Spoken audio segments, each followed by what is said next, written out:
And just like that, we're in Snezhnaya! Feels like we only just left Notcry. Remember back in Nasha Town? How all our friends came to see us off before we left?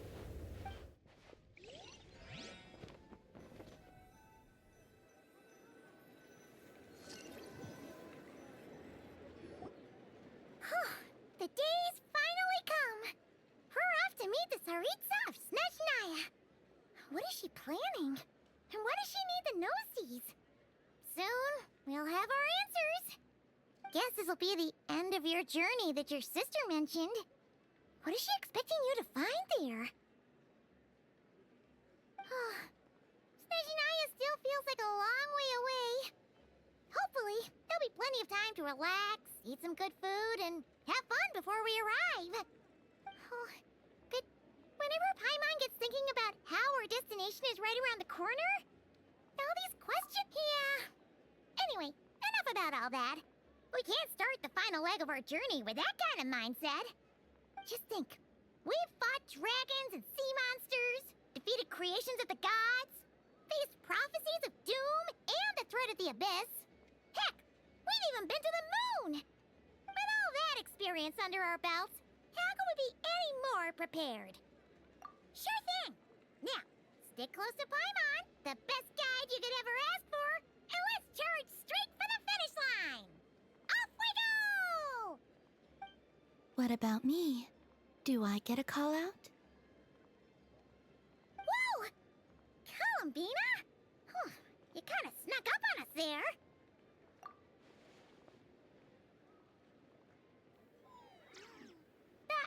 Don't look at Paimon! Paimon didn't sell you out this time. Oh, so it was you! Alright, guess there's no hiding it now. All your friends have gathered at the flagship to see you off.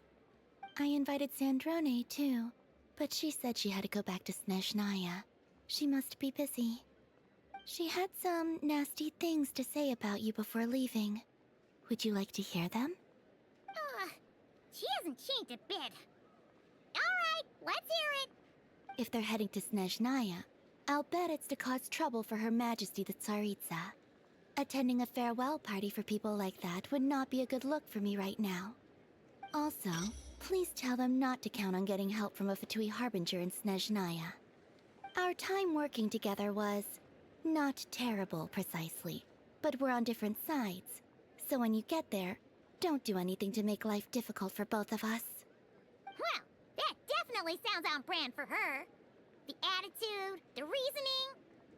Alright, we'll do our best to keep our distance then. No, you've misunderstood. I think she means that she'd like you to go see her. As long as you don't make things difficult for both of you, you'll be fine. You really have to read between the lines with Sandrone. Go on, get to the flagship. Everyone should be there by now. I told Lauma that you once treated me to a truly unforgettable meal. Today, I want to return the favor. It's my gift to you. It's definitely nice to be treated, but hopefully by this point, you know that you don't owe us any favors. The moon of Notcry will always give you a warm welcome.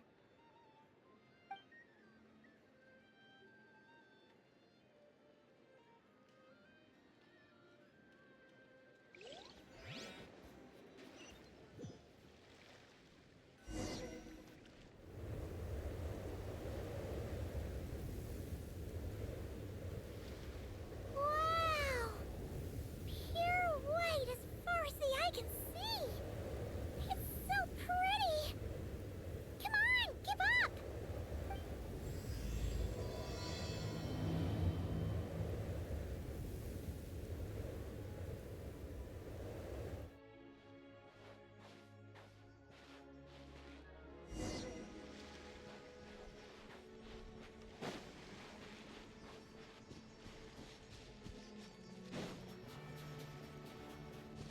Look! They look similar to the ones in Notcry! You know, just minus the effects of Kuvaki. That's a sure sign that we're officially in Snezhnaya now.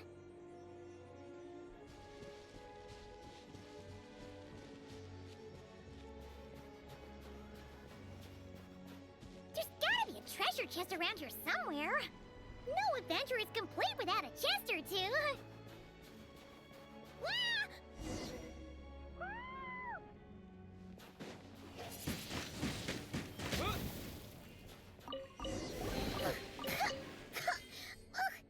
Paimon got a mouthful of snow. Ooh, it's so cold. Paimon's gonna snuggle up to you for a bit to get warm.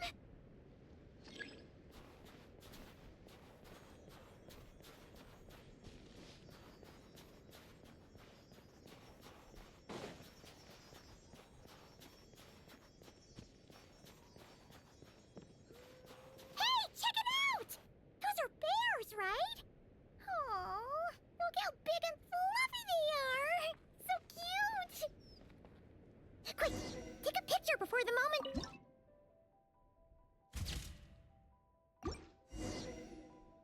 Let's see how your camera skills are these days. Whoa, wait a sec. Paimon sees something. Come on, quick! It looks like a train carriage.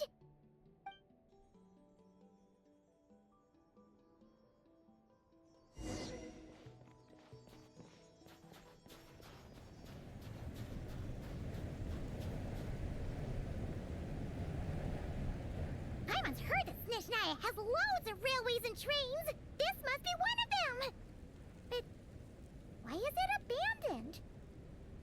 Ooh, it's still so cold. Ooh, I don't know. Maybe.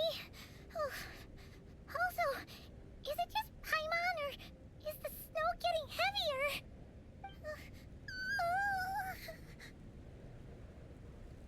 Yeah. So it can't just be because of the cold. It's hard to describe, but Paimon feels so weird. She's never felt like this before. Everything feels heavy. Getting kind of dizzy, too. Oh, no need. Paimon's just feeling a little low on energy. That's all. It's nothing serious. Not worth ruining our travel plans over. Yep, sure thing. Snezhnaya, here we come!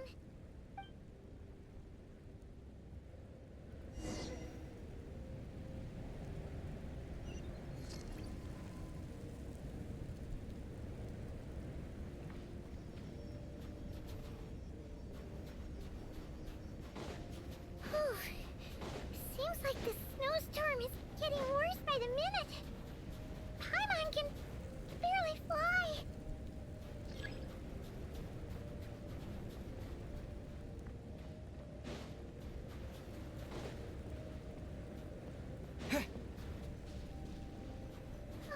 Oh, look! There's a cabin over there. Phew. Let's get out of this storm.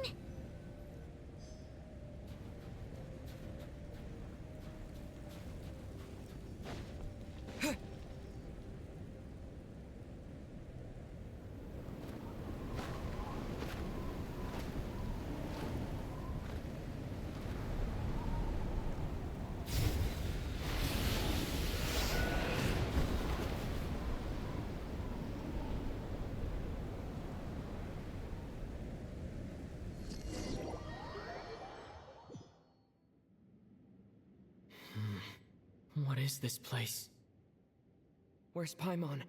I need to find her fast.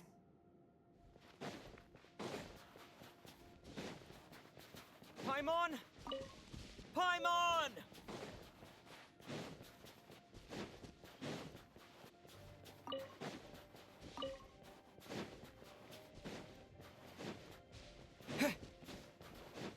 That's strange. Where could she be? I guess I'll try further ahead. Hang in there, Paimon.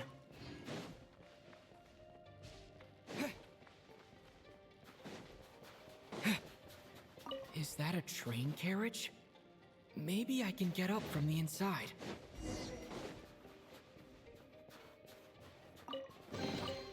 A reward on the road.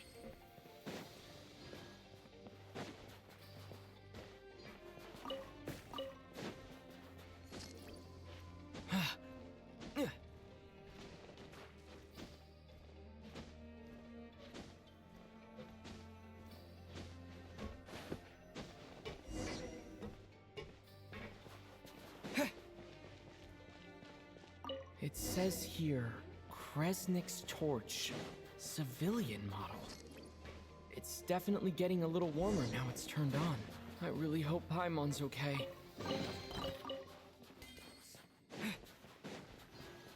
What was that strange sound? I can't tell if... Paimon? Paimon, is that you?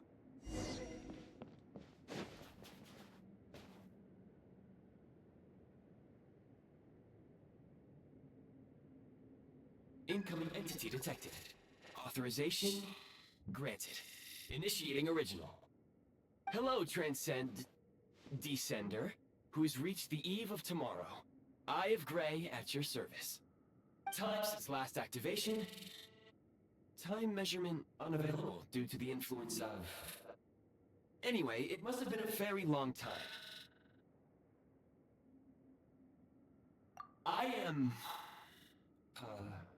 I was born to fulfill a mission.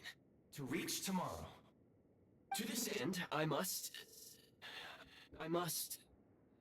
Strange. What was it? Wait, my body? Huh? Why, apologies. After a long period of inactivity, it appears that a lot of data has been lost.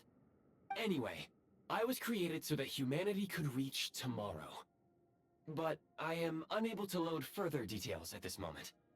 Nevertheless, serving humanity remains my primary objective. I have detected a drop in your surface body temperature.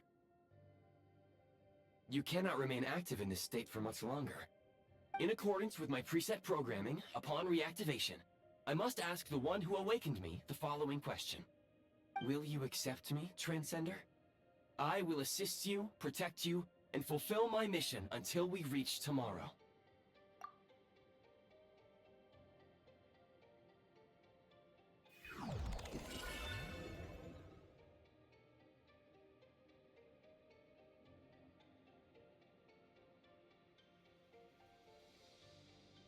You have made a very wise decision. Now, I detected that you called out a name earlier. Presumably that of your missing companion? The name was Paimon. After helping you get out of here, I will search for a match in the nearby area and pinpoint their location. Merely the tip of the iceberg. Now that we have reached an accord, you will be my new user. May I ask your name? Very well. I will remember this name until the mission is complete. I need to recover my body, retrieve the power to unlock tomorrow, and help the suffering masses to reach the far shores where the empty Ark floats. I can sense my power scattered across this ice-covered land. I even have a vague sense of where it might be found. But right now, that is not essential. The key right now is you. You must survive and reunite with your companion.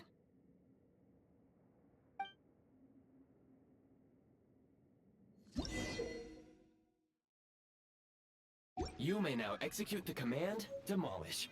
Use it to remove the Prime Ice. Prime Ice unit count has been updated.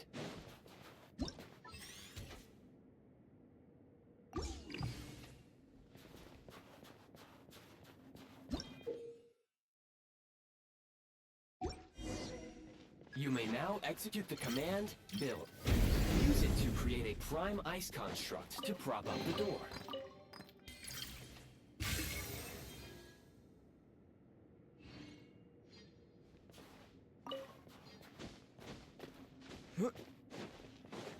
Scanning local environment.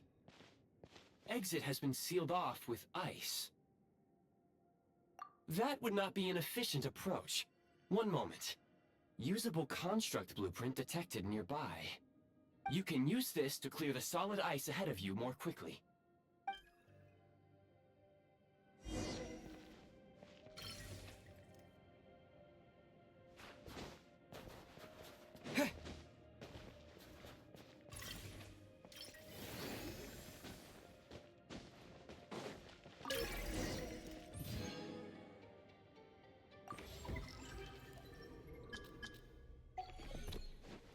Construct blueprint added to records. You may now execute the command, build heat source. Generate a temporary heat source to rapidly melt the solid ice.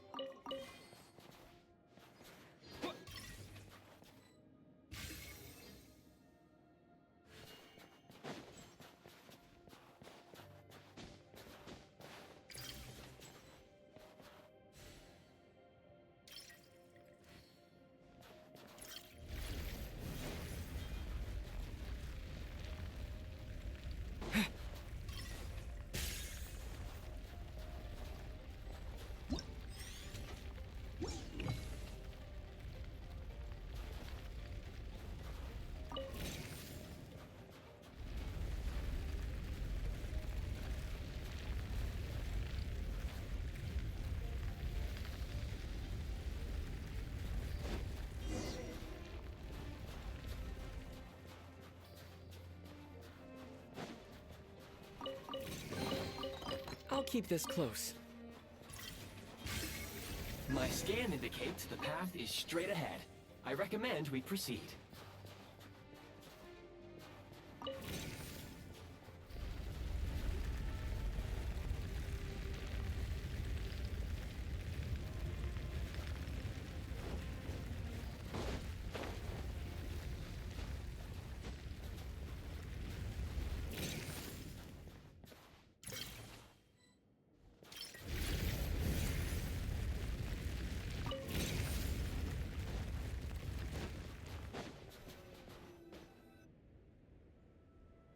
Kresnik Crystal located. Please collect at your earliest convenience. The recent construct you built provides highly efficient heating by utilizing the unique properties of Kresnik Crystal. Unfortunately, prime ice constructs have a very short lifespan and cannot be stabilized during the development period. Hence, the authorization to use Kresnik Crystal was granted. That said, I have already forgotten what warmth feels like. Yes. Perhaps then, we can warm ourselves by the fireside together. But for now, all you need to remember is this. If you collect Kresnik Crystal, I can extract the energy within and use it to maintain your body's surface temperature.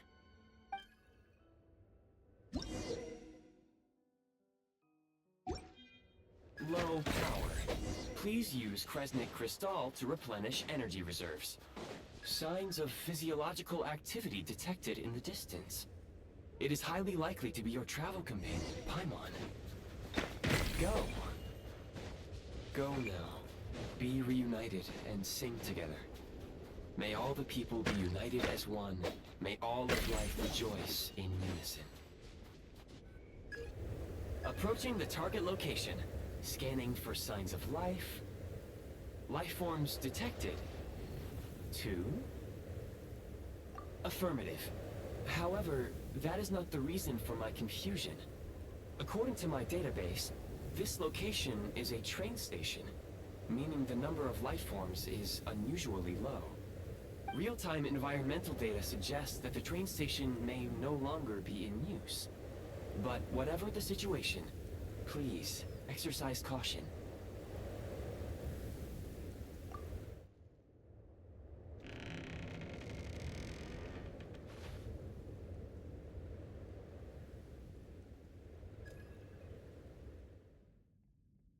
Paimon!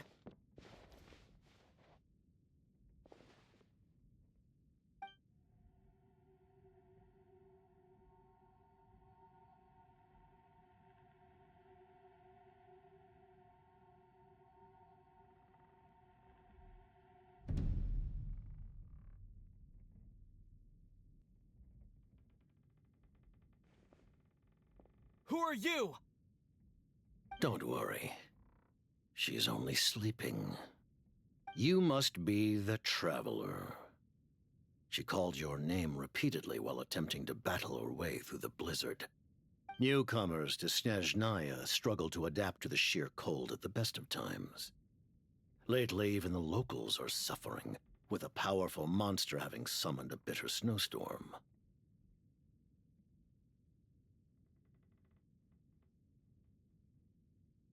You two must be very important to one another. You should take more care not to get separated. Your eyes. Are you Conrian? There are indeed some Conrians left in this world who survived the cataclysm. But I doubt that is news to you. It would be unwise to interrogate my identity here. Focus your attention on your travel companion instead.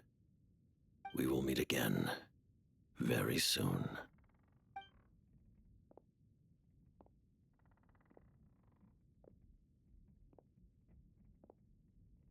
The unidentified subject has now left the area.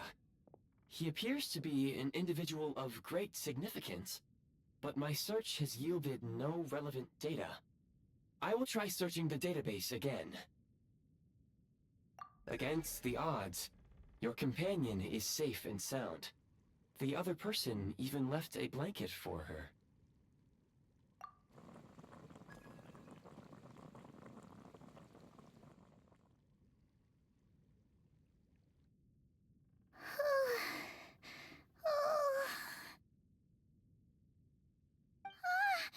Traveler! Oh, thank goodness you're okay. Paimon was so worried. She looked everywhere for you. It's okay. Take it easy. Are you feeling alright? Pretty much the same as when we first got to Snezhnaya. Paimon must have caught a cold. She was feeling so faint. She just couldn't keep going any longer. So she had to lie down and sleep it off. Wait, where did the jester go? Yep, the director of the Fatui. The Jester Piero. So, you met him? The Jester must know everything about the Tsaritsa's plans. But there's no way he'd tell me just like that.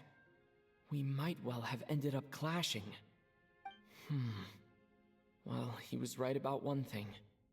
Right now, the most important thing for me is to take care of Paimon while she's unwell. He had no intention of explaining his motives, and he left in something of a hurry. Hey! What the... Who is that? It looks like... half a pair of goggles. How amazing! A self-aware, talking pair of goggles. Snezhnaya was once the land of the Fae. There are many ancient creations here that I'm sure would broaden your mind further still. Mind you, my database is also expanding as we speak. You must be a rare creature yourself. Oh, wow! Well, thank you so much. You've earned yourself some of Paimon's favorite candy. Oh, but by the looks of it, you probably can't eat that, can you? Goodwill detected. Instead of candy, perhaps I can suggest my preferred strategy. Please clean me regularly to keep me operating at peak efficiency. Oh, that makes sense. Every pair of goggles needs wiping clean once in a while. Sure thing, mister. Anyway, back to the Jester for a second. Paimon's still confused about something. When he first showed up, he already knew Paimon's name. And he acted like he expected Paimon to know who he was, too. Paimon could tell that he was Conrian from his eyes. And he definitely seemed like someone pretty important. But beyond that, Paimon didn't know anything about him. It was only later, after he rescued Paimon from the snow, that he properly introduced himself. That's the only reason Paimon knows he was the jester. Oh, seems unlikely. He ran into the snow following the sound of Paimon's voice with a really anxious expression on his face. He didn't act like someone who knew she would be here in advance. And after bringing Paimon here, he just stared out at the snow. He didn't do anything to Paimon at all. In fact, he barely said anything.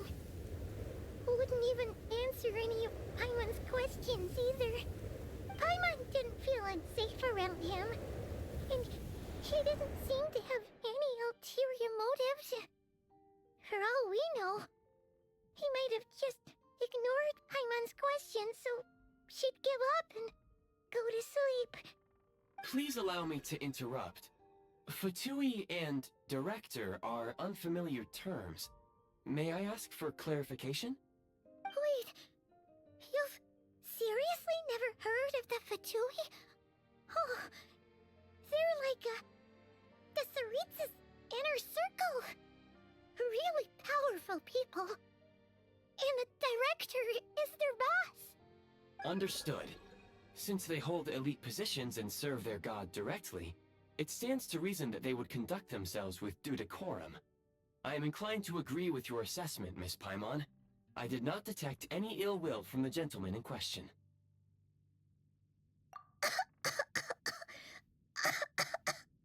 Sorry, I shouldn't have encouraged you to talk so much.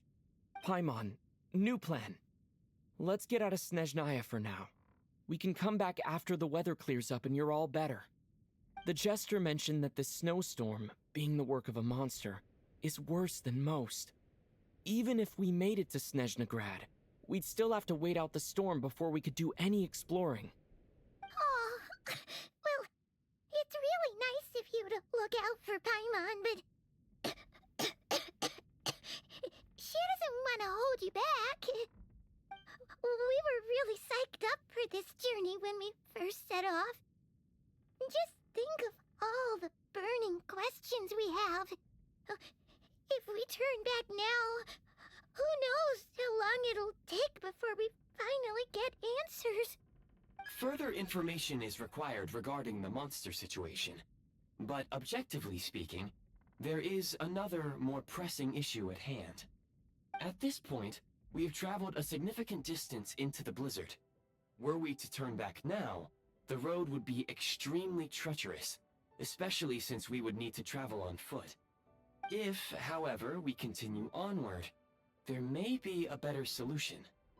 Do you remember what I said as we neared this location? I told you that this is a train station.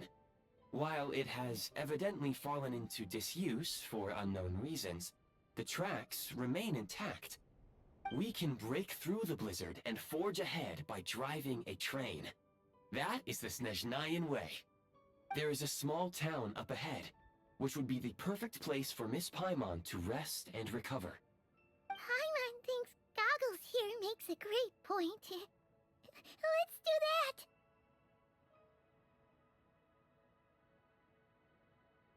Oh, come on. Don't worry. Think of all the traveling we've done so far. When has Paimon ever gotten sick before? Practically never. 'Cause she's in great shape. Sure, she's a little tired right now, but it's sure to clear up on its own. Affirmative. Should you ever need my assistance during your future adventures, please call for the Eye of Grey whenever you wish. Otherwise, I will remain silent to avoid causing any unnecessary distraction. Now, please follow me to the train tracks.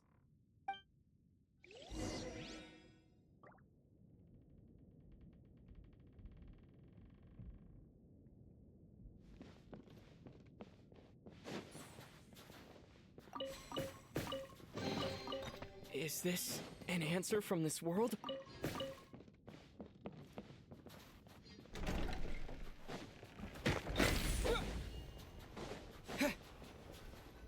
Please confirm when you are ready to depart.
Heading north from here, we will soon arrive at... Wait, there's an error message. Could not detect clear tracks. What exactly does clear mean? Brace for impact, friends! Preparing to enter impromptu flight mode.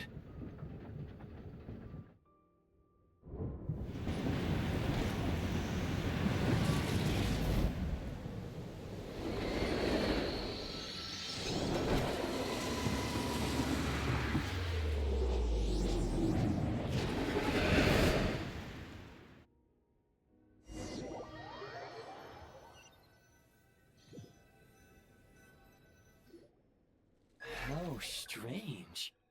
Not only was the station's status different from my records, but even the railroads and the terrain itself have changed substantially.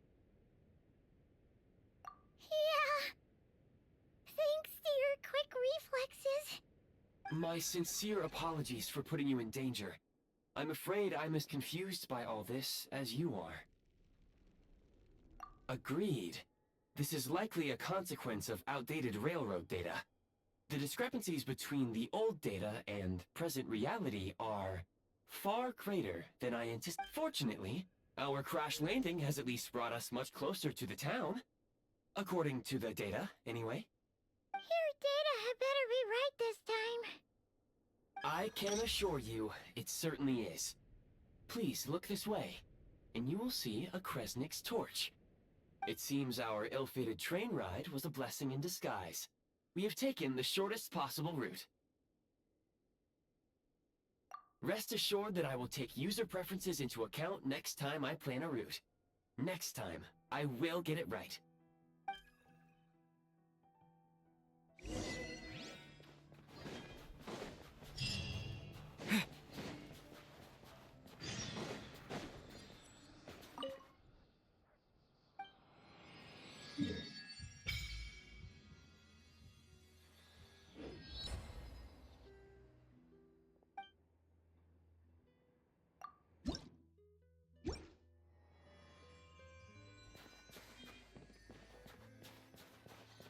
Excuse me, is there an inn nearby? I'm sorry, but they've all closed.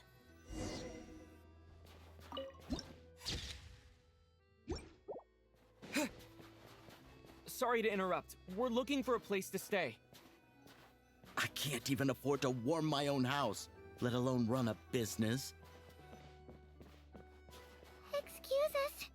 Is there anywhere we can stay around these parts? I'm afraid not. You'll have to try your luck somewhere else. All we can do is wait for the next shipment of Kresnik Crystal to get here.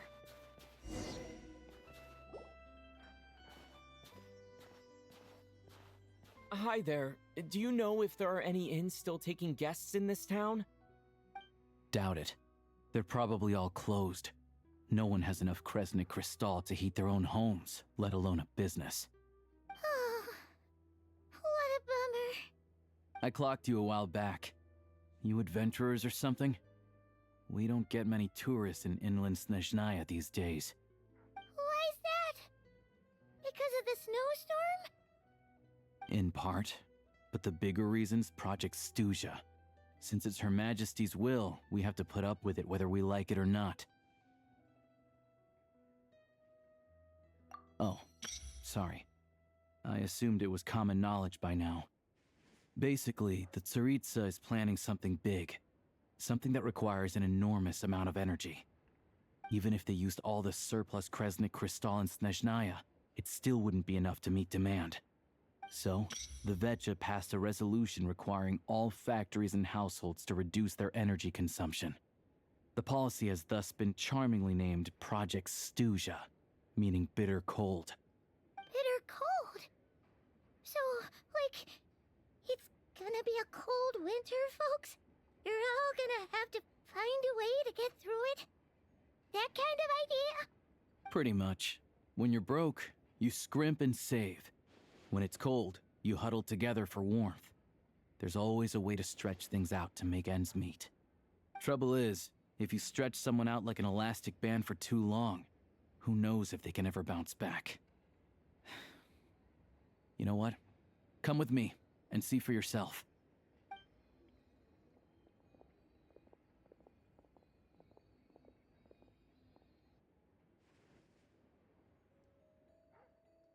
Can you please explain to me why the price of Kresnik Crystal has gone up by 1/3 again? Even as our purchase quota has gone down. You only come here twice a month. This won't even last us a week. The supply and pricing of Kresnik Crystal are based on current production volumes and price data. We VII are only responsible for delivery and security. I'm not in a position to explain to you how the figures are calculated, but I assure you, they are as fair and reasonable as possible. Oh, so our lives mean nothing to you? How can you expect anyone to survive a single night in this weather without heating?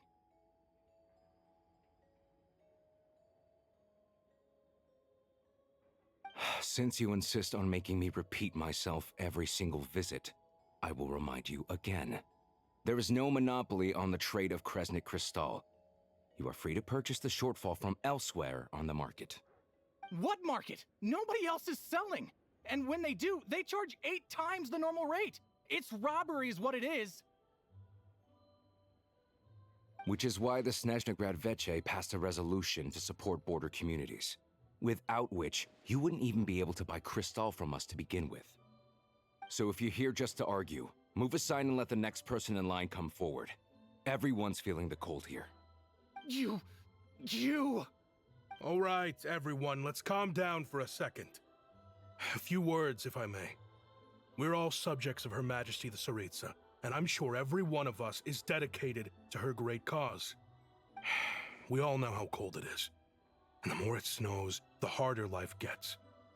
Everyone's struggling already. Let's not make things even more difficult for each other. But Liaison Shishkin, there's clearly something wrong with this quota. I have a family in Marepasak who tell me they can buy at least double our crystal allotment.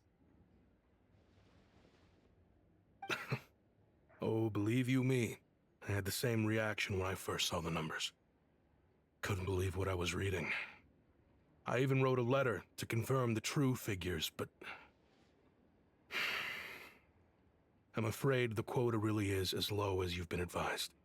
Still, you must understand that calculating these energy quotas is a complicated balancing act. They have to factor in population, town size, industrial application.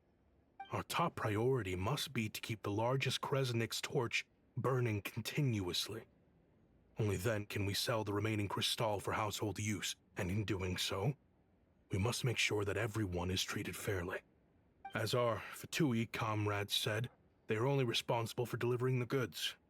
They need to keep accurate records, and they do not have any authority to modify the rates or quotas. That's right. Our duty is to do things by the book. Tell you what, listen. I know how anxious and upset everyone is. As a matter of fact, I was just discussing it with the mayor. What we can do is open the lower combustion chamber of the Kresnik's torch to the public. You can come to me directly to register, and I will allocate time slots accordingly. I can't guarantee there will be ample energy for household use. We can at least make sure you'll be able to boil water and cook food each day. Let's hang in there and make this work together, all right? Fine. I don't see any alternative.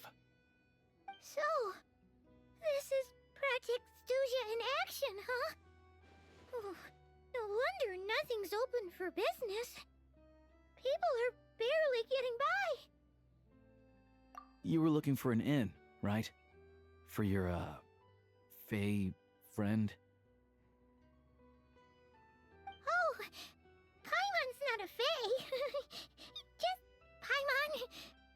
She must have caught a cold or something. We only just got to Snezhnaya, and we're still getting used to the climate. I have a small place in Stratomaros. I don't stay there very often, though, so it's pretty basic. But if you're not picky, you're welcome to rest there for now. It's not much, but I've got blankets and a warm fire. Are you sure? Oh, that's really kind of you.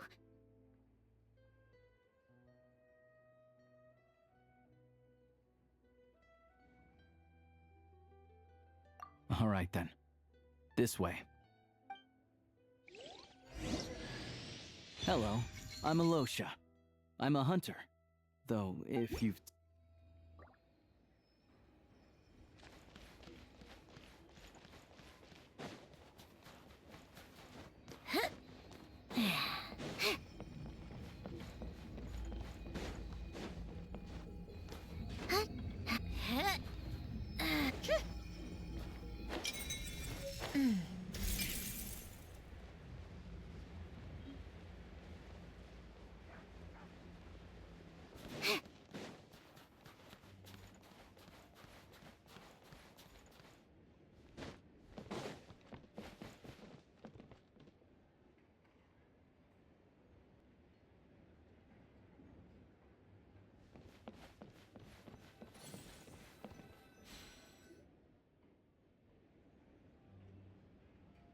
Oh, so cozy and warm.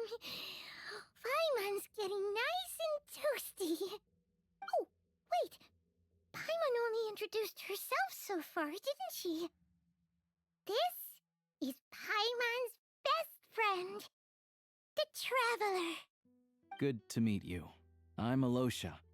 Most travelers find the Snezhnayan climate to be a shock to the system at first. But as long as you keep yourself warm, you should be fine. Still, you should keep an eye on your condition. When people are too quick to dismiss a cold, it can easily end up turning into something more serious. Don't say that. Paimon's too young for chronic health issues. They aren't in town right now, and they won't be back anytime soon. The train station has been closed ever since these power shortages began. I do a lot of hunting, so I spend most of my time exposed to the elements. But even the animals wouldn't survive long in a storm like this, let alone a hunter. Nothing to do but sit tight in town until the weather improves. I get that you're in a hurry, but even if the station were open, that doesn't mean there'd be any trains. We could end up stuck here for a long time, I'm afraid. What?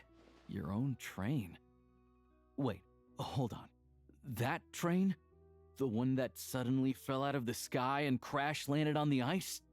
Oh, we got lucky and found it in a cave. Oh, then our luck ran out and we had a little accident. Pretty crazy for a random find in the mountains. Well, as long as your train's good to roll, you might get to Snezhnagrad after all. I've been doing some digging recently. Turns out, the real reason for the current energy crisis in Stratomaros is that some of the supply is being seized for a private stockpile. But to expose what's going on, I need to catch them in the act. So, I'm heading off to catch a rabbit. Huh? Wait, a rabbit stole the crystal? It's a figure of speech. Real rabbits couldn't pull this off. They'd prefer carrots to Kresnik Crystal anyway. Shishkin, Mr. Positive Attitude, let's all get along now, shall we? Him? Really? Paimon never would have guessed. Huh? You're coming with?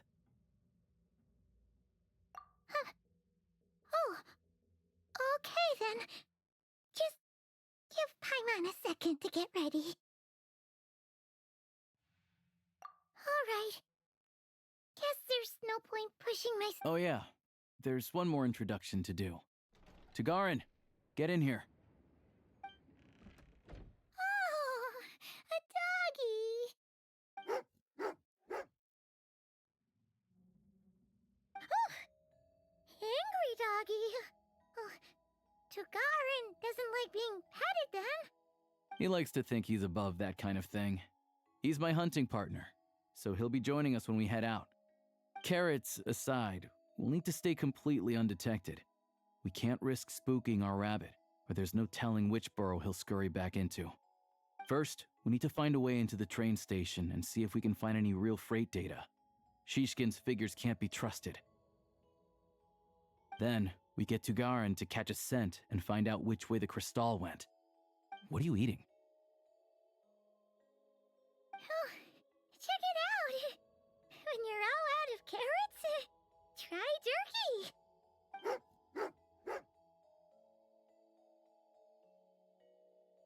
Good doggy. Good doggy. A fellow dog lover, huh? Yep. And rabbit lover. Carrots are great too, you know. Good to know. Eat up, Tugarin. We got a lot of work to do.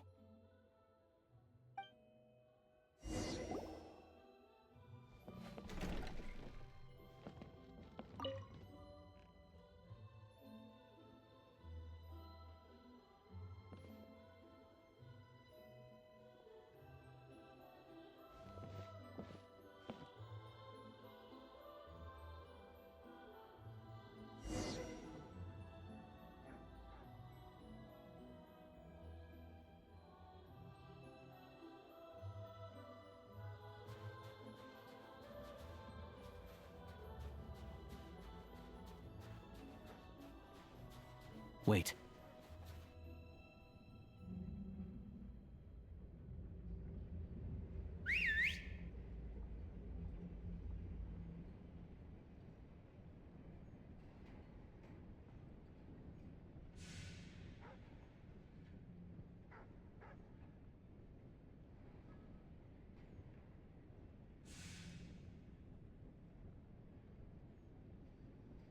Nice work, Tugarin. Come on, we'll go around.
This way.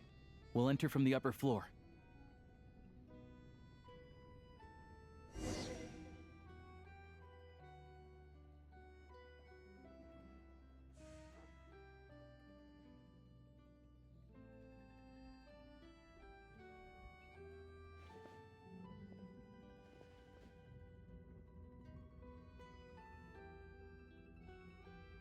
There we go. A freight list. Straight from the VII. So Shishkin won't have had the chance to doctor the figures.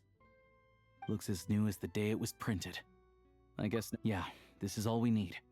Come on, let's get out of here, then go track down the crystal.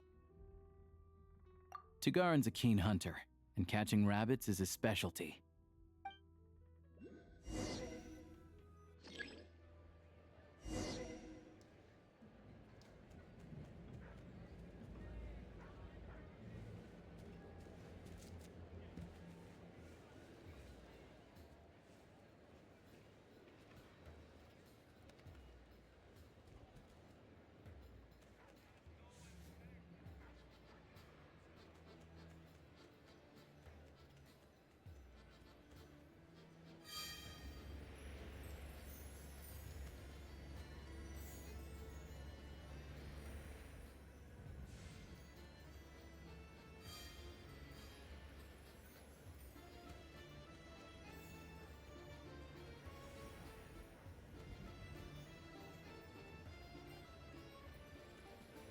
Anywhere there's a stove, there'll be the scent of Crystal.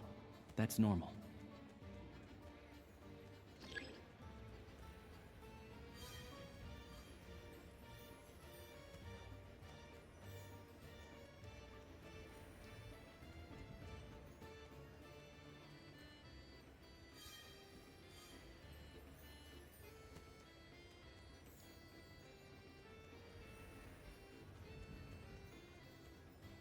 But if he picks up the scent of Crystal somewhere and there's no stove around, that's how we know something's up.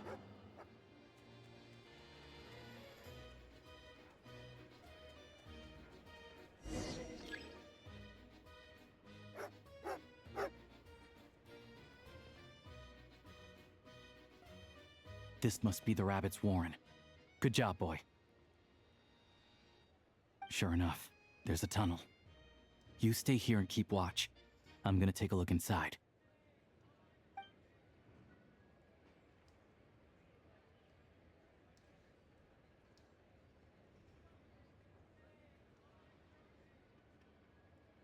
Thanks for looking out for us. Things are getting tougher by the day. No need to thank me. It's my pleasure. Sure as Her Majesty the Tsaritsa watching over us, every sacrifice will be worthwhile. Let's grit our teeth until the blizzard passes. These days of hardship will be over soon. Maybe for everyone else, Liaison Shishkin. But for you, the hard times have only just begun.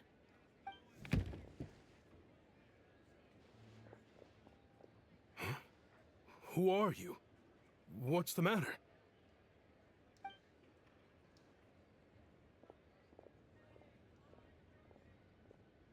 I just had a question for you.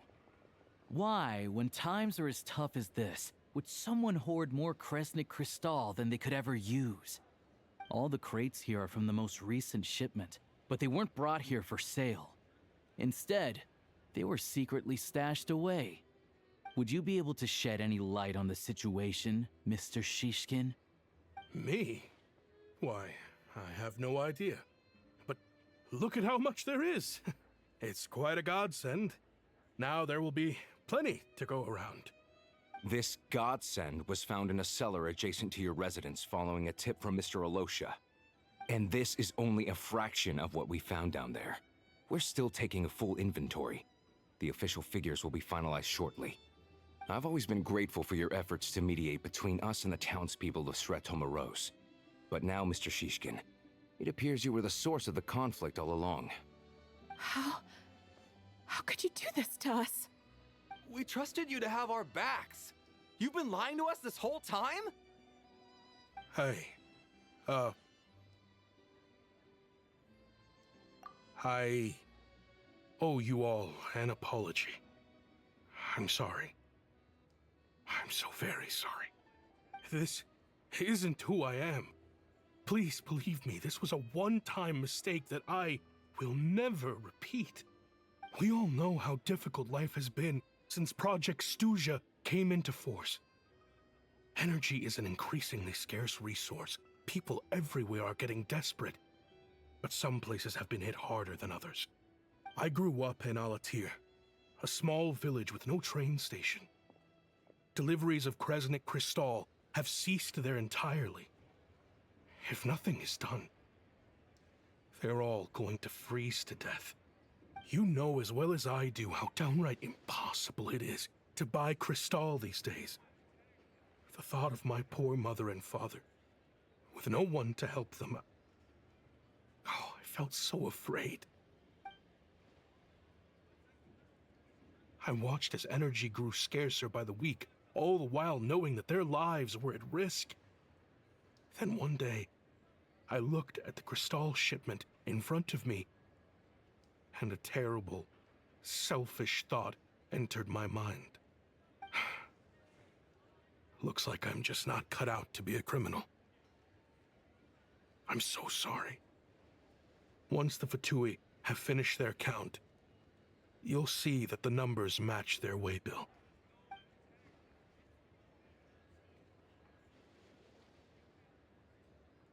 I have the official Snezhnayan quotas here. Anyone who has already purchased energy please make your way over here to correct your transactions. I'll make a batch purchase of crystal worth 3 months' salary for you all to use free of charge. As for Alatir, I'll think of something else. You don't have to go that far. Yeah, owning up to your mistake is enough for me. You've done plenty of good for the community in the past. I'm not looking for a handout. Drop the act. You claim this was a one-time mistake, but the real reason there's only 1 shipment's worth of stolen crystal in your basement is that you have an accomplice. Reporting in, sir.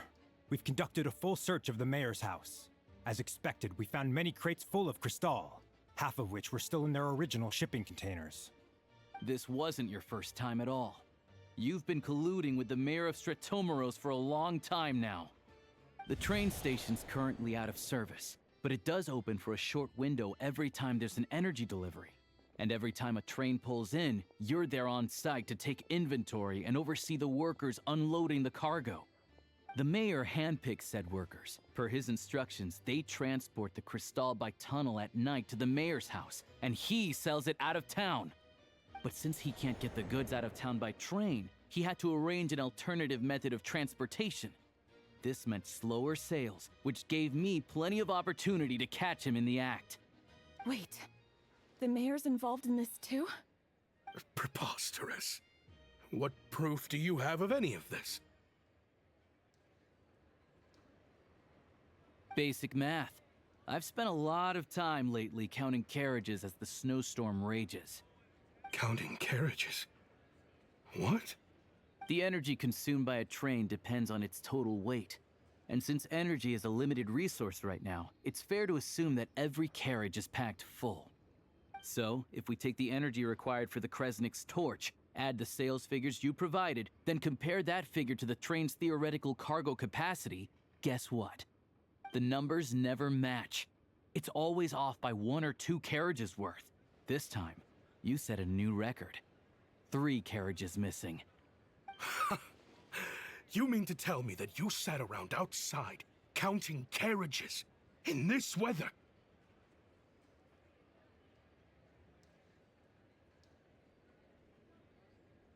I'm a hunter. I have 2 options. Hunt or starve. Well, I've heard enough. The evidence speaks for itself. Take Shishkin and the mayor into custody and escort them back to Snezhnograd.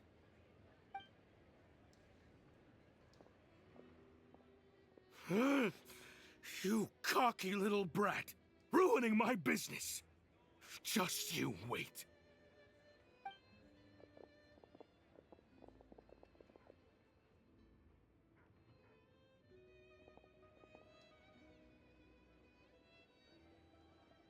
Yeah, something felt off, so I just followed my gut.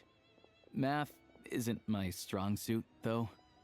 I'm lucky my dad made me learn enough to get by, but all this number crunching was a million times harder than the aim and fire work I'm used to. Thank you for your assistance. You're a brave lad. Shishkin was quite the cunning criminal, as I'm sure you can tell. He did all of this right under our noses, and we never suspected a thing. A wolf in sheep's clothing. He had everyone fooled.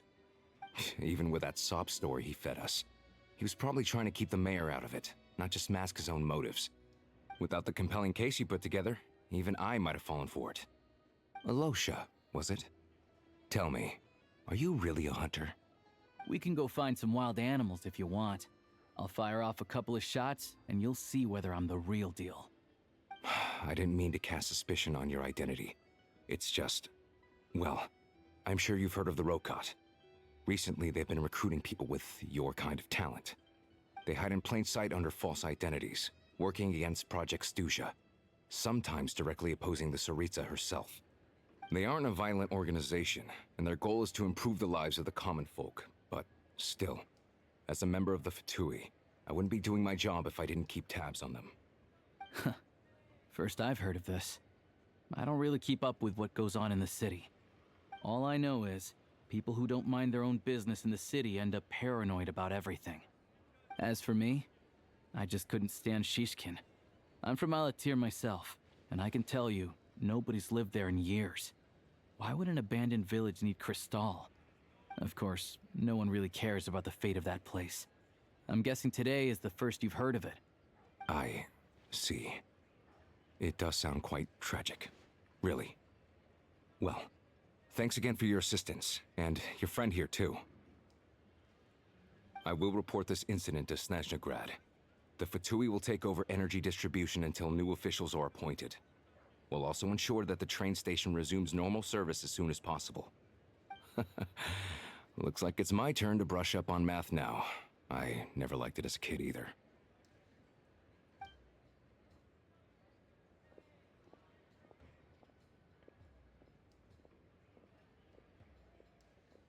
Don't mention it. Isn't the soldier overseeing the delivery supposed to verify the quantity of the goods? Was he just careless? Or was he being paid off too? Who knows? Excuse me. I'll take a share of Kresnik Crystal too. Thanks. I need to take a detour before we head back. There's someone I have to deliver this Crystal to.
Hang tight for a moment. This old lady, she doesn't really know who's who anymore.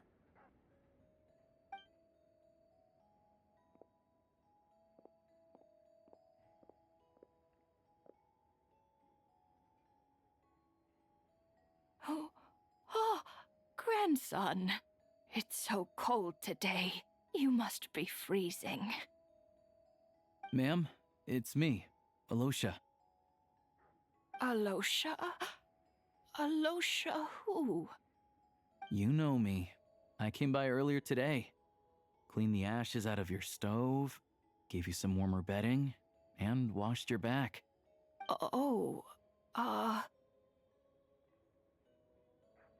I'm sorry, I don't remember. Now, how often do I get to see my grandson, hmm? Come on, take a seat and relax while I fix you something to eat. It's okay. You just rest. I'm fine. Oh, you. It's nice to come and visit your old granny once in a while, isn't it? Sretomaros, a good town. All sorts of things to do and people to meet. And the local officials are good to us. Sit down, come on, take a seat. I still have some fruit left. Let me get it for you. Please, don't get up on my account. You need to rest. Where's the fruit? Right under the basket by the door. Or maybe it was on the bedside cabinet.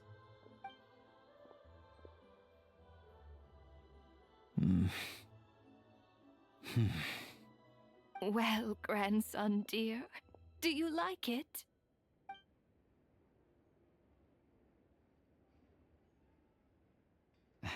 Very much, ma'am. It's delicious. Good, good. Wonderful. You don't need to save any more for me next time, all right? Fresh fruit is hard to come by at the moment. You should eat it as soon as you get it. Oh, I don't need it. I'm fine. But if you like it, Come back for some more soon.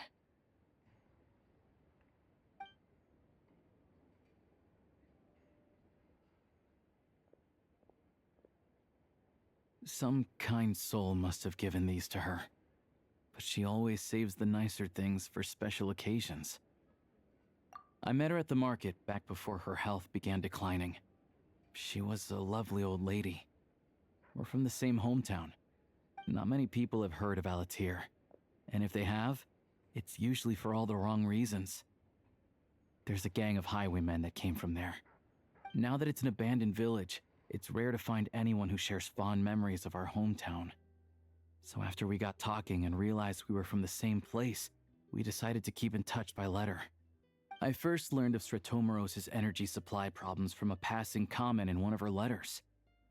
Then, after her health went downhill, I started visiting more often to check in on her.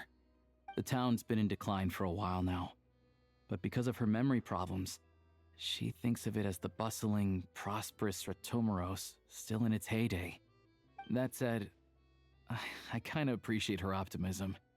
There's not much of it going around in this world of ice and snow. It's fine. Everyone grows old. In Snezhnaya, some people believe that in your final moments, you'll sense a familiar presence by your side. You turn to look at them, but their face is blurry. So you focus hard, trying to make out who it is. And when you finally see their face, the Grim Reaper reaches out and takes your life. She still calls me grandson, though. So at least I'm not a blurry face in her world just yet. Come on, let's get back and see how Paimon's doing.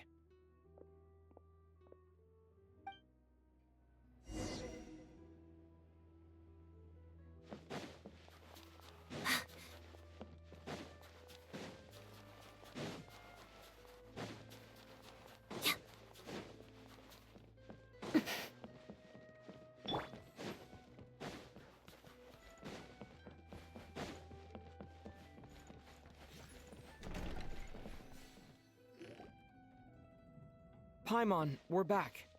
Are you feeling any better? Yep. Paimon's not cold anymore. But she's still a little dizzy. Flying probably isn't a good idea right now. Paimon might lose her balance. But Paimon's sure she'll be fine. It's probably just from getting hit on the head by that pile of snow when we first arrived in Snezhnaya. Her complexion's looking much better.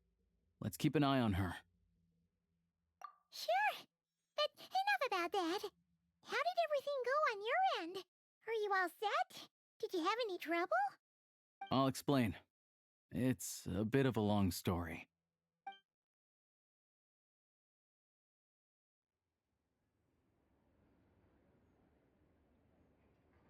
Jeez. You guys got pretty busy. Sounds like the liaison officer and the mayor were running quite an operation. Good riddance to both of them. It's a good thing you managed to catch them. So, you said the train station will open again soon, right? And everyone has enough crystal now? Yeah. Well, enough to survive at least. Project Stuja isn't going away anytime soon. People will still have to scrimp and save to make ends meet. Don't know. The goal of Project Stuja is to gather energy for the Tsaritsa, but no one knows where that energy's going. It's never been made public. The thing is, we were told that the project would only last for 6 months, but time and time again, they keep extending it. Extending it? Does that mean the Tsaritsa's plan isn't going very smoothly? That's what everyone suspects. In principle, any proposed extension needs to pass by majority vote in the Snezhna Grad Veche. But even though opposition has been growing, any detractors end up caving in to political pressure from the rooster, Pulcinella. He's the chair of the Snezhna Grad Veche and a key figure in the voting process. He has the backing of many powerful and influential people. How come the Fatui are picking on ordinary people even here in Snezhnaya? I don't see it like that. Fundamentally, the Fatui will always think and act in the Tsaritsa's interests. But that doesn't mean they don't care about the plight of the common folk. The only reason Sratomero still receives Crystal shipments is because of a relief proposal put forward by the Rooster himself. Then there's the Fatui soldiers providing support in every corner of the nation. Even the Northland Bank provided some mora for disaster relief, and they're as conservative and indifferent as they come. It's just that the rich and powerful in their fancy palaces live in a completely different world from us. There's always going to be some conflict when those worlds collide. Yeah, well, even though we all believe in Her Majesty the Tsaritsa, there are still many differences of opinion on how best to tackle the big issues of the day. Regular folk don't have an easy way of getting their voices heard in Snezhnegrad, while the rich and powerful are either unwilling or afraid to speak out for all sorts of complicated reasons. The Rokad provides the disaffected with false identities and an outlet to vent their frustrations. Of course, an organization like that exists in a gray area. The moment the Veche think they've crossed a line, there's sure to be a crackdown. But so far, they've been doing their best to help the common folk. Like us, don't you mean? You didn't hesitate to join in. You're not new to this, I can tell. That's because we're adventurers. It's our job to help people out with commissions and get to the bottom of things. Sounds like we're going to get along. So, what's your business in Snezhnegrad? Aside from taking your friend to see a doctor, of course. I want to meet the Tsaritsa. It's complicated. I've had run-ins with many of the Harbingers along the way, and I really need to know what the Tsaritsa is up to. Her ultimate goal? What the Gnosis mean in all of this? Since I've made it this far in my journey, I have to find the truth, whatever it takes. Wait, so... no way. Are you who I think you are? Sounds like you've heard of us then. We're getting more famous by the day. I didn't realize I was in the company of giants. Honestly, we're all as curious as you are about what the Tsaritsa's planning, and why it has to involve us freezing to death in the snow. But getting in the same room as her won't be easy. The common folk aren't permitted to meet her at the best of times, and right now, she's probably not even in Snezhnegrad. Word is, she's heading east on a campaign to slay a monster. Yeah, so you've heard of it. A wild, unpredictable monster with the power to summon snowstorms. It also absorbs everything around it into its body, so it's growing constantly. Now, it's so big that the Tsaritsa has deemed it the #1 threat. Luckily, as it grew, it became increasingly less mobile, so it doesn't pose an immediate threat to this town or to Snezhnegrad. I'm sure the Tsaritsa and her personal guard, the Druzhna, won't have any trouble defeating the creature between them. It's just a question of how long it'll take. Suffice to say, you won't be seeing her anytime soon. You'll have to wait until she gets back.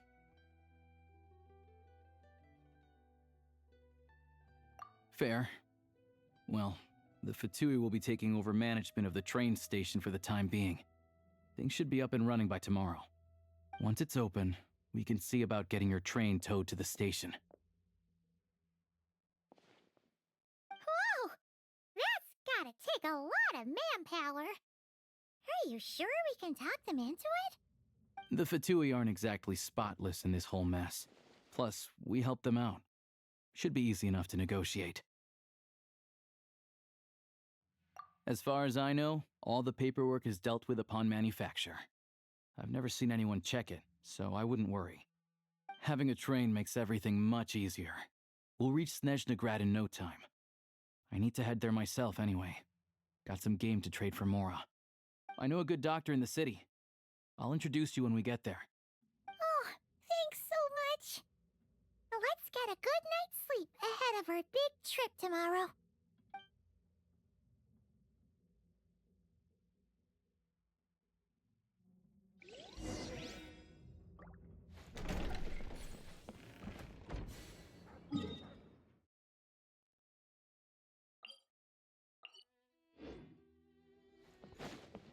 Come on, keep up.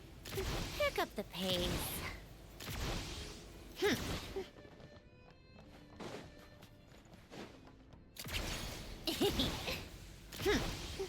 Pick up the pace. place.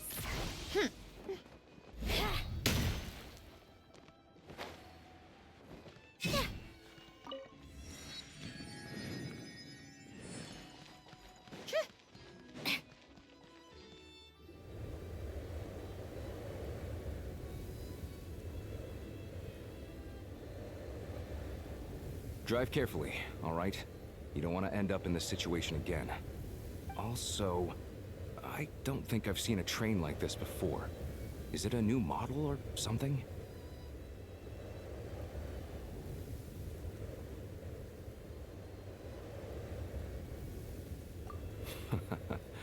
Not a fan of small talk, are you? Anyway, take this. It's an up-to-date map of the Snezhnayan rail network.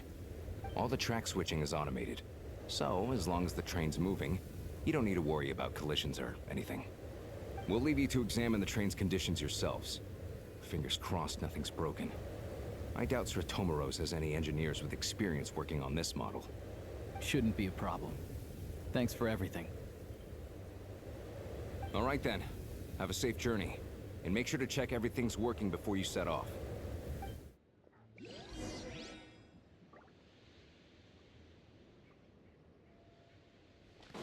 How tiresome.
Looks like our destination settings have been applied.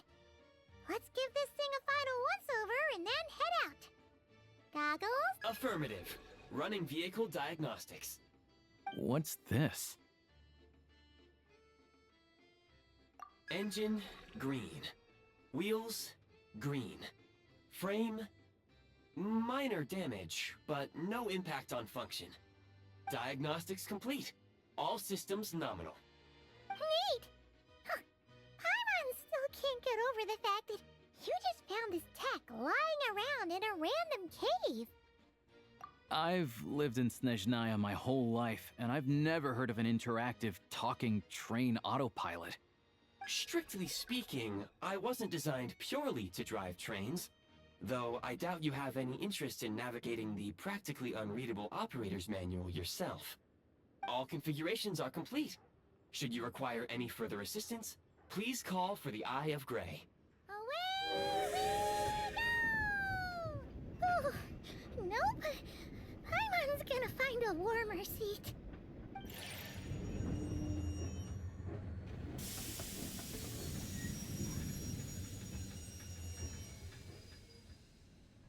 Huh? What's going on?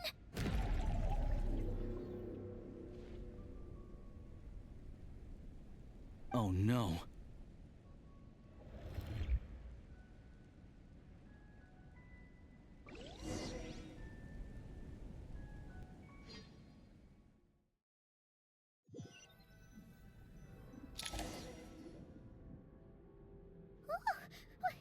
What is this place? Traveler, are you okay? Paimon's still airborne, but it feels like swimming through thick, gloopy water. It's horrible! Just our luck.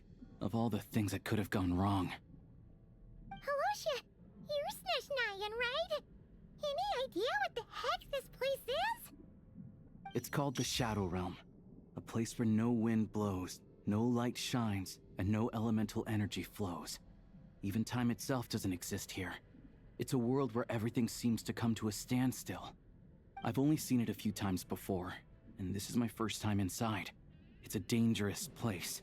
Most people who get sucked into the Shadow Realm are never seen again. And the few who do make it back, they're never quite the same. Huh? Then what the heck do we do now? Oh, maybe Goggles knows something. Goggles? Great! Now we're done for! Hold it together. Let's not get ahead of ourselves. I heard a story once about the world of shadows. If it's true, there's a way to escape. We just need to find the exit. Come on, let's explore.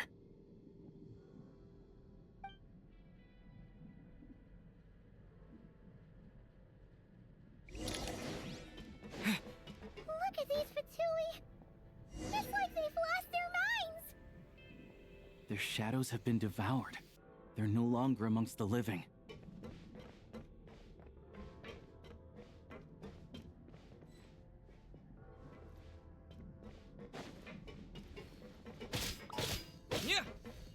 I can't channel elemental energy here, but I have a few gadgets that still work.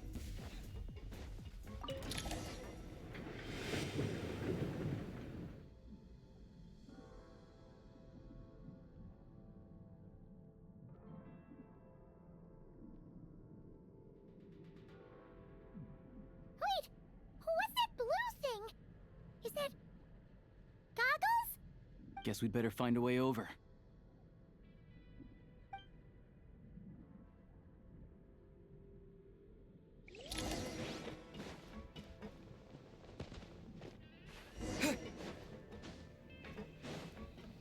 Ready to draw blood.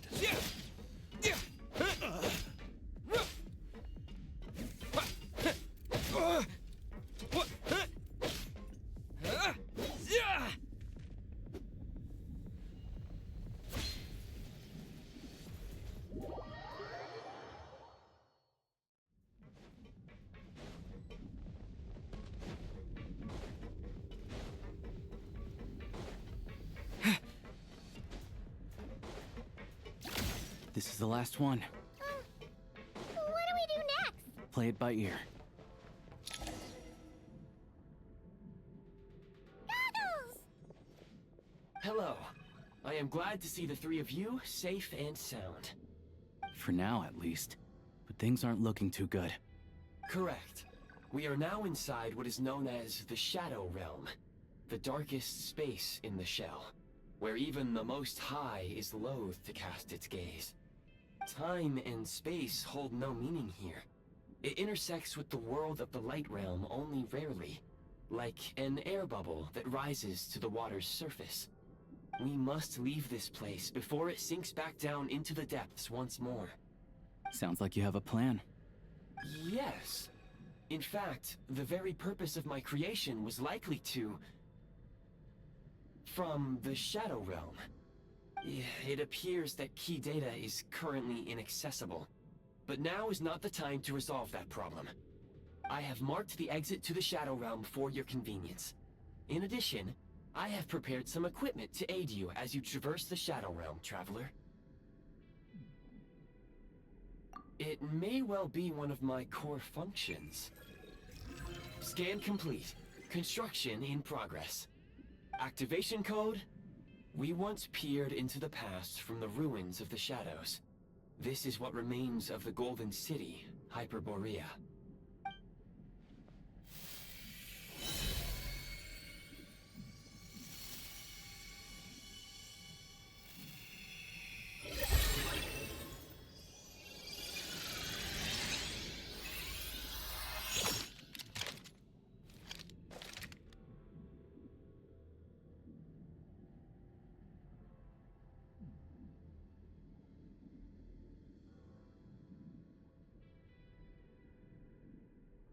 Whoa!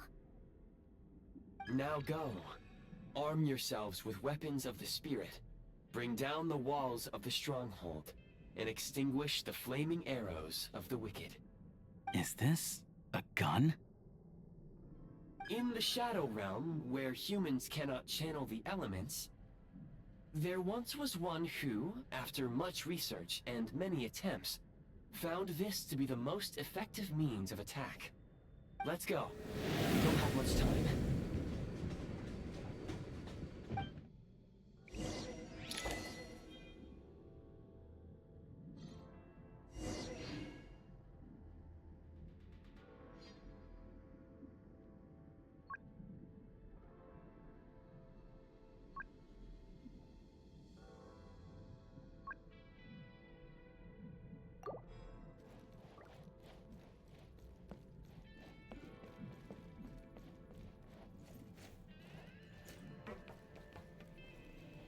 When you encounter small obstacles, you can simply clamber over them. You can slide to navigate through low, narrow tunnels.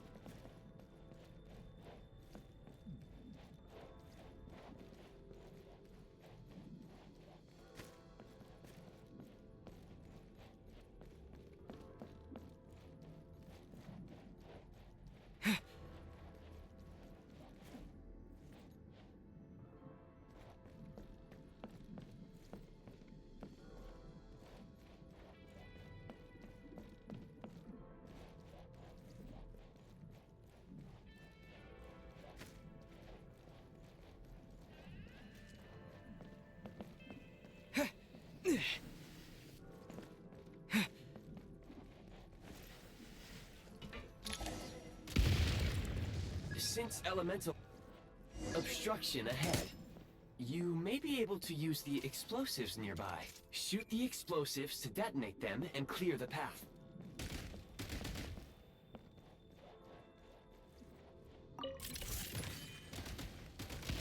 Reload! For long-range targets, try using the scope to line up your shot.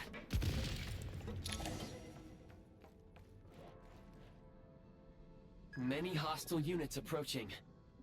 I suggest a new strategy. Take cover and pick them off. The advantage!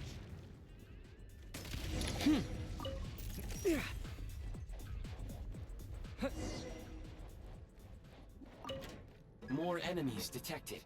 Try attacking with the newly unlocked Assault function.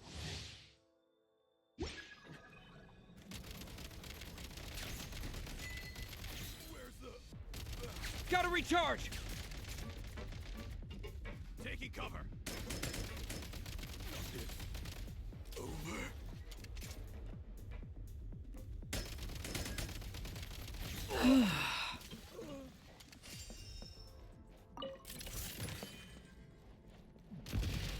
Need a refill!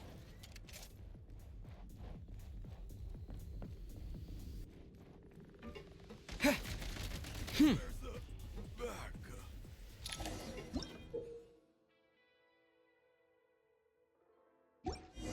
Aim at the freeze mark and pull the trigger to move using the rope.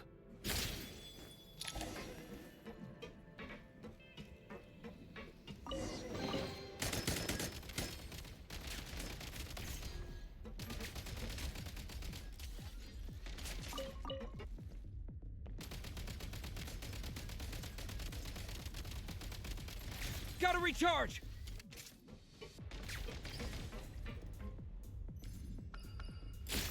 Taking cover. Need a refill! Over. Nice. Can't take much more. Not good. Some supply points can restore a small amount of stamina. Press on.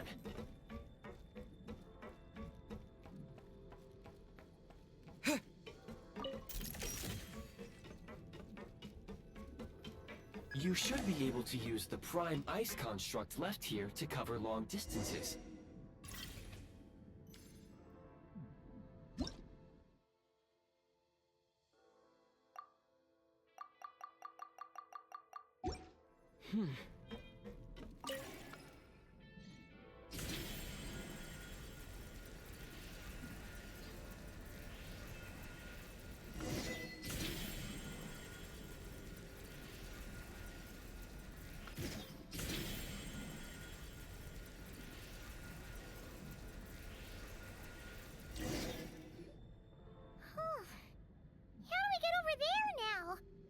I recommend using this grappling gun. Such devices were originally used to secure structures in the Shadow Realm. If you detach the connected hook, the grappling gun will automatically fire a rope to another nearby hook. Okay. So, we just remove this hook, right?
Reload!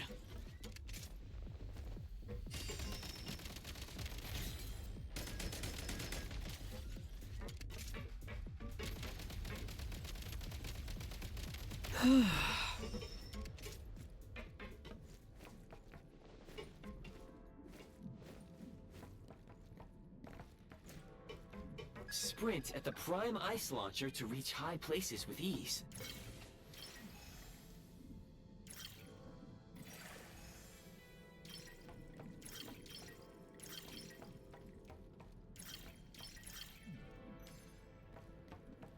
Switch mode!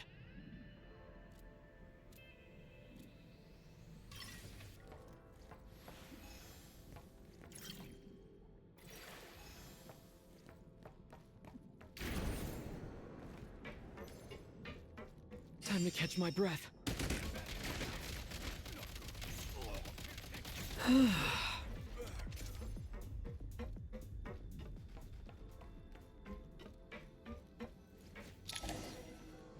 Usable munitions detected.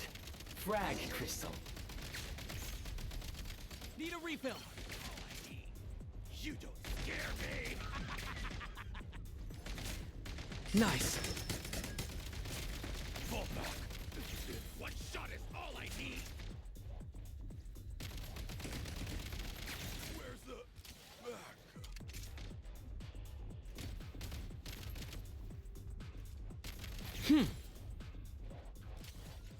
Yeah.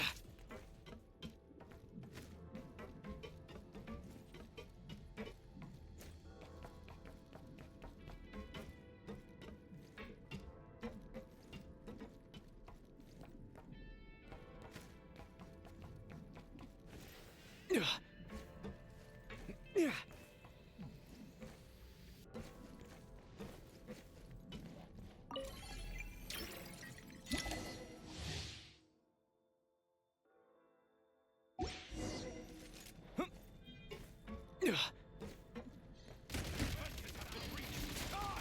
Can't take much more.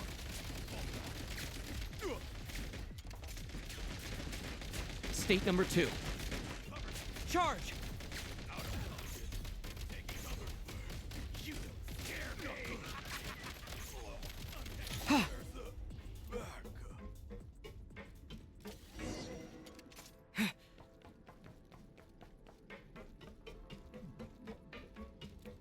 Change of tactics.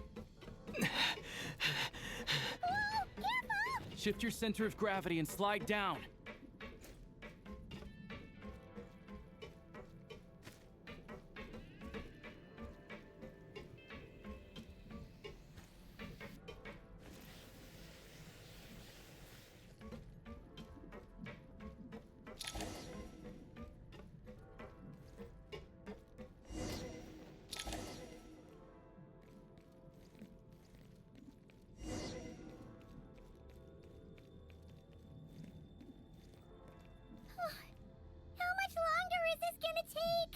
exit is right ahead. We are very close now. However... It's like they're trying to keep us trapped here. That platform and the carriages are swarming with undead Fatui. Guess we gotta storm through.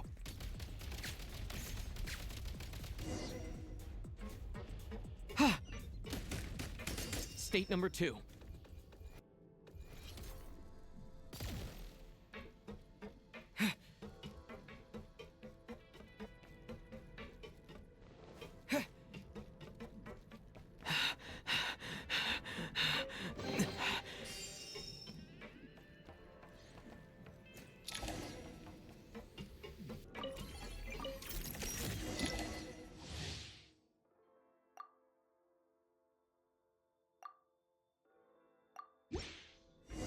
You may find switching to assault mode makes your attacks more effective.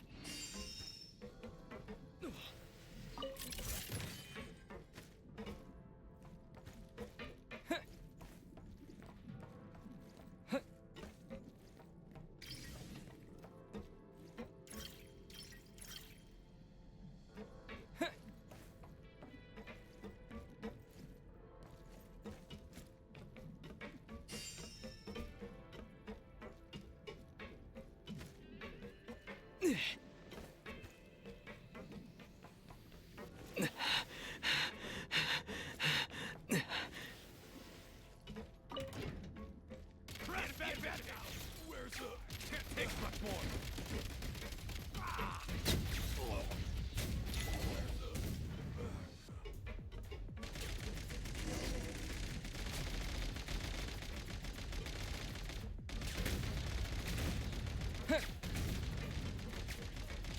Out of ammo. Reloading.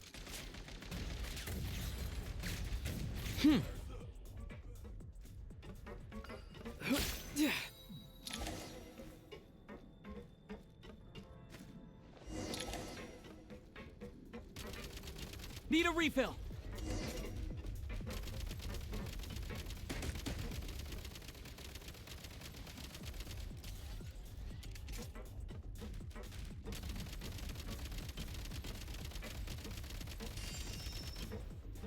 Reload.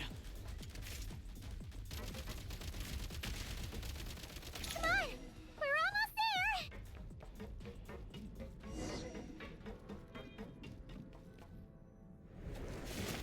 Huh? Why is everything shaking so much? Looks like the Shadow Realm is about to sink back down into the depths. The exit is right here.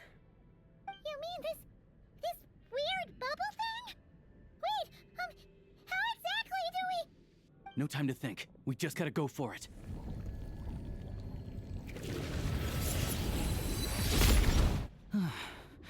Looks like I was right.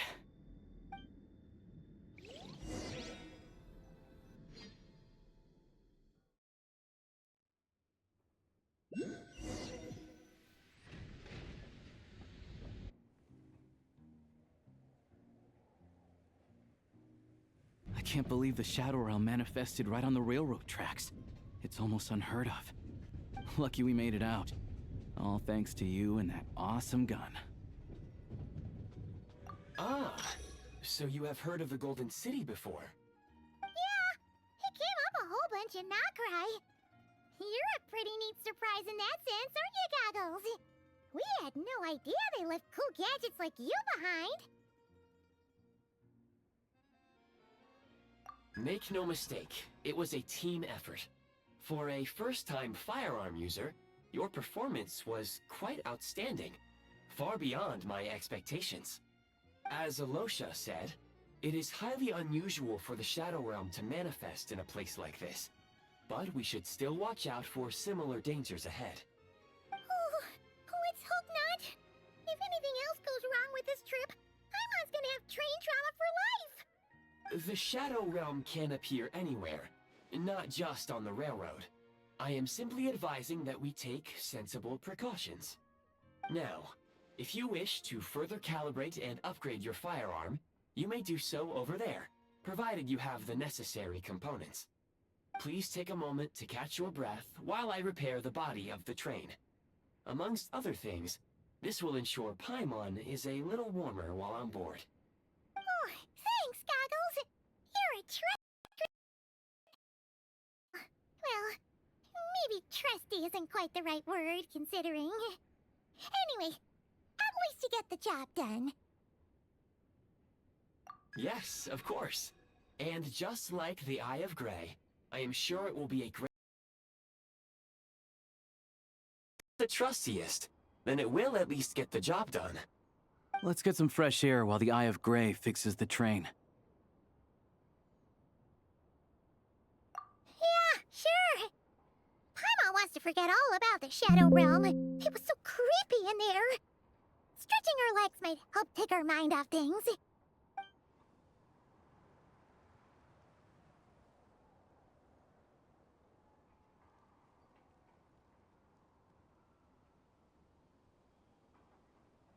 It's so quiet here for a train station. Not a person in sight. Just abandoned houses.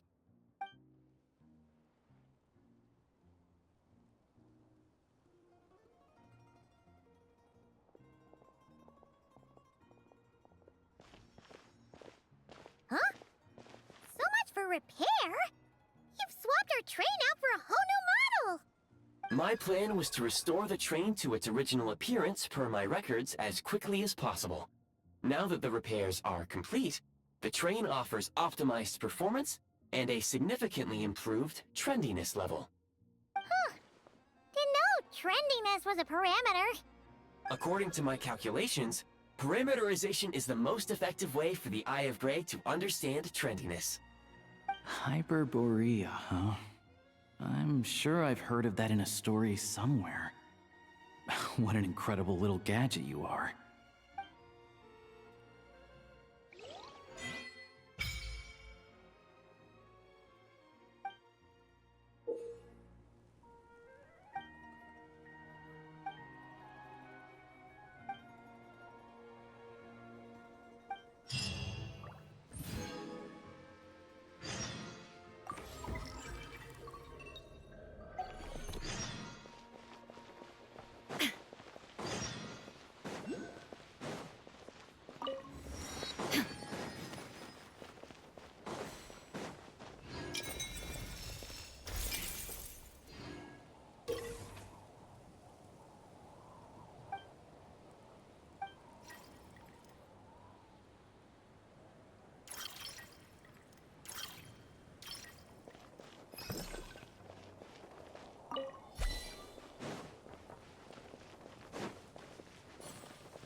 really had to build the railroad over a canyon, huh?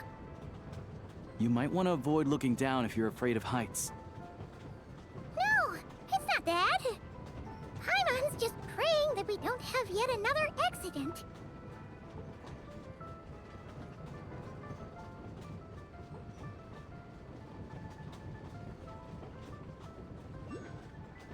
That mountain is breathtaking.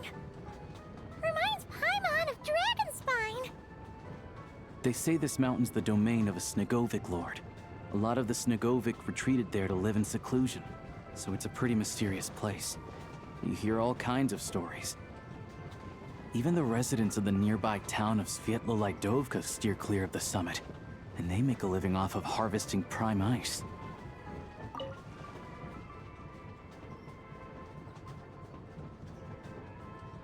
Look, Snezhnograd's just up ahead.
Here we are. Welcome to Snezhnograd train station, the biggest transport hub in the nation. Wow! It's so majestic! Just flying from one side to the other would probably leave Paimon out of breath! It's built for maximum efficiency, but yes, transferring trains here can be a little tiring. In the future, you can use this train station to travel anywhere you want in Snezhnaya. For now, though, come with me. Let's get Paimon checked out. This way. There's a lift car that goes straight to Sapoliarny. Look!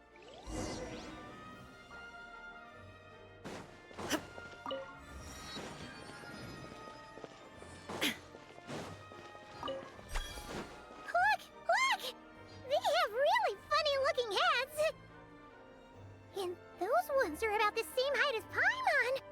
But it looks like they can't fly. Those would be Volkudlak and Domovoy. You'll also see the winged Vila and the snowborn Snegovic amongst others. No wonder! We'd heard that Snezhnaya used to be the realm of the Fae. Paimon can really see it now.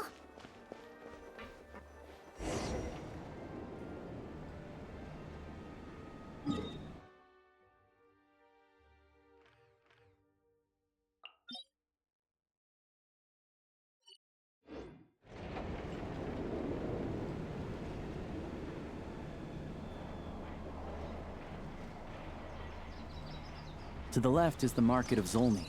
They sell everything there. You can often find some nifty little trinkets.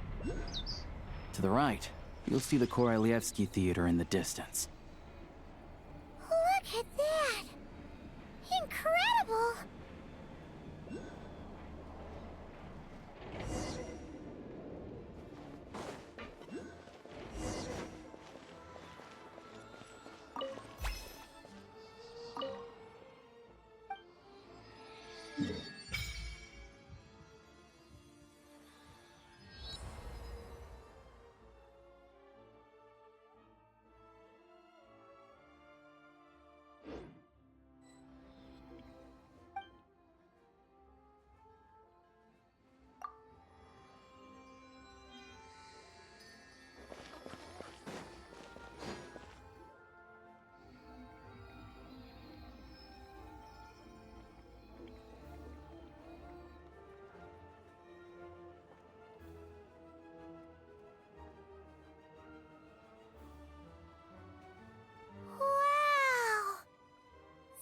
Snezhnegrad is stunning!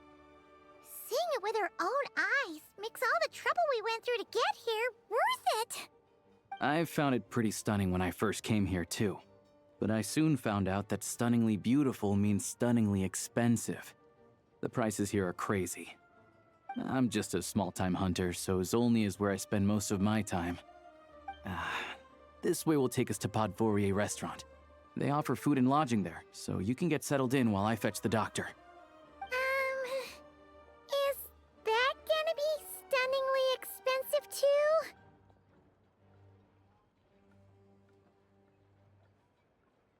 Yeah, I mean, there are places to stay in Zolny, but I highly doubt they'd meet your standards. Most of the stoves are out of crystal, the windows are drafty, and at night, four-legged roommates come out to play, sharpening their claws on the roof beams and floorboards. Yep, no way! Not a chance Paimon's staying anywhere like that. Maybe we can split the cost of the room between us? Paimon still has some savings left.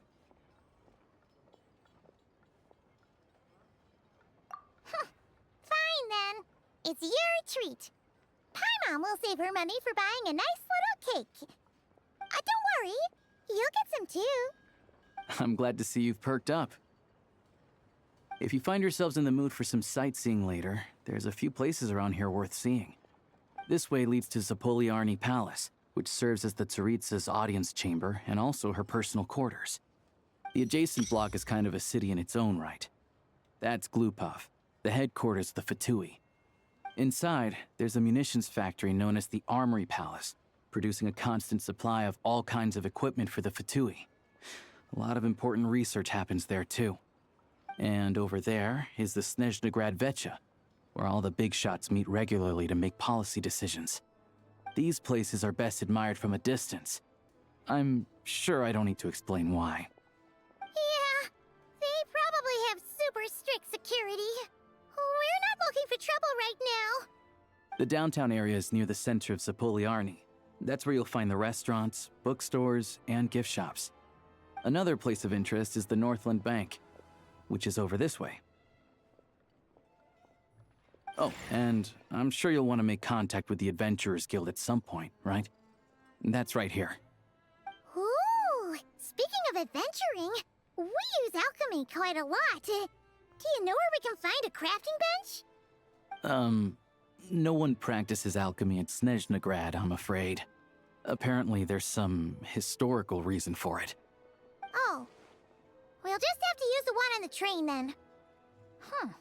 Kinda inconvenient. Wait, how come there's one on the train if that's Snezhnayan too? Yeah, I don't know. Not my area of expertise. Still, I wouldn't say the absence of alchemy makes life here any less convenient. Anyway... Finally, there's Zolny in that direction. It's mostly residential buildings and factories, but there's a few shops too. Worth a look around if you're interested. That's about it. You guys go ahead and get checked in while I track down my doctor friend. Sounds good. Thanks for all the recommendations. It'll be good to get out of the cold wind. Paimon's starting to feel another headache coming on. Podvorier restaurant is right this way.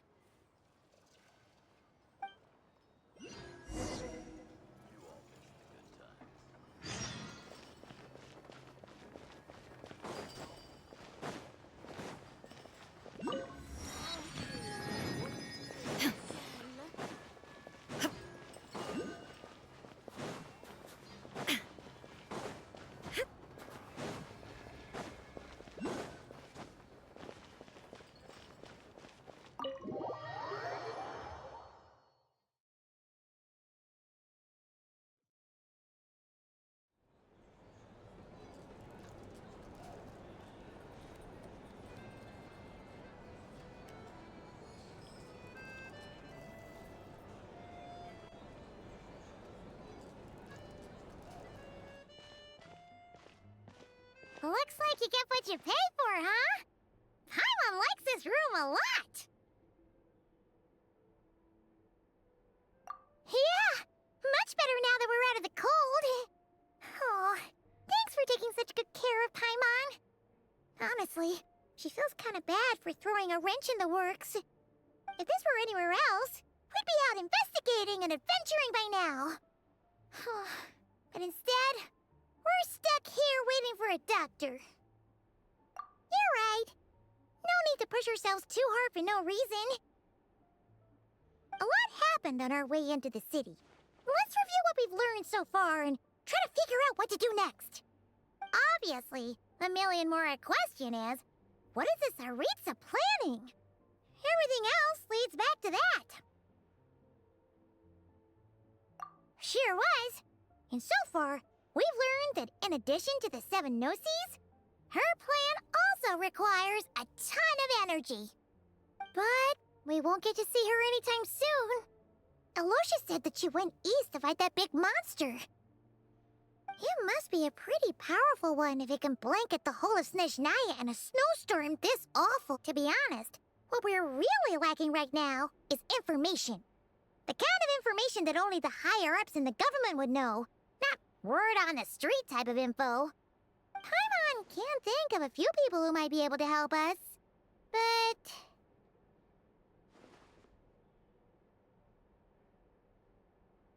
Right! And when we left Nocry, Sandrone specifically left a message reminding us which side we're on. So, it's unlikely they'd tell us anything confidential about the Tsaritsa's grand plan.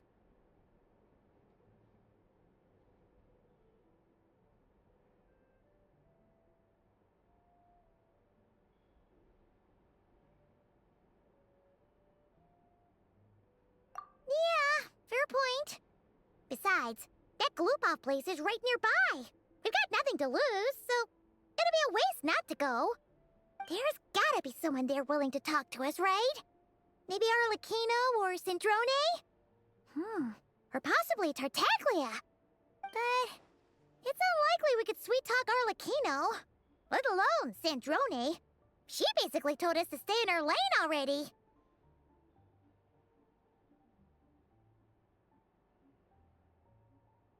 Yeah, the last time was all the way back in Fontaine, right? Too bad we missed him in Nocry. Apparently, he came to help out. Hello. Is there a traveler and Paimon in there? That's Alosha! Come in! Hello, I'm Dr. Luneva. Alosha mentioned that one of you is feeling a little under the weather. I see. So you're my patient today, yes? And you're, Faye, I presume? Good question. Paimon's not too sure either, but she's definitely not the same kind of Fae as the ones we saw at the train station. Is that gonna be an issue? Not exactly. It's just, I'm used to treating human patients. Fae tend to be far more resilient than even the healthiest and most long-lived of humans. But don't worry, I do have some experience treating Fae. I've even diagnosed plenty of cats and dogs in my time. Safe to say, I have a fairly eclectic range of expertise. It'll be fine. Paimon's basically the same as a human. Right? We're no different when it comes down to it, are we? That's just because Paimon knows how to eat. Now, please take a seat.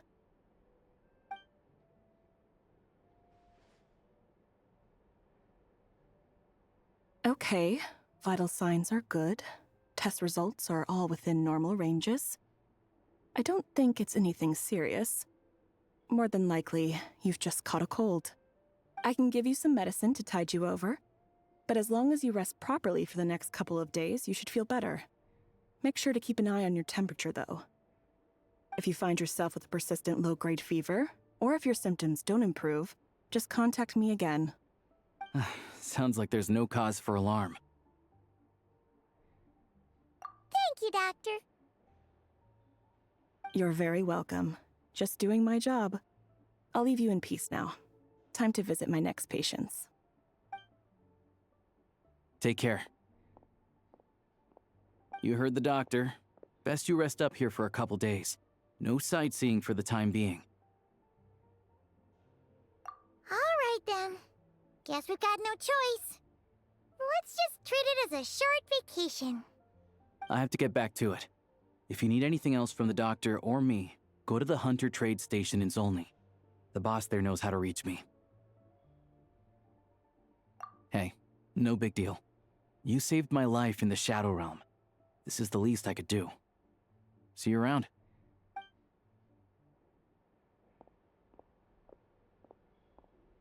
All right, time to find Child and see what he can tell me.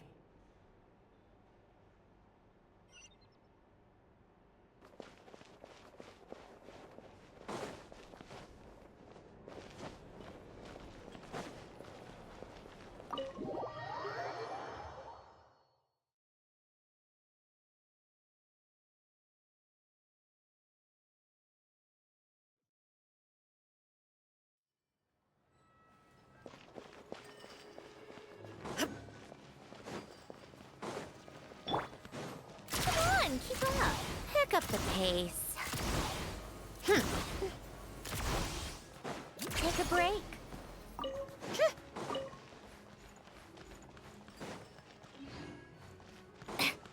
How tiresome. Pick up the pace.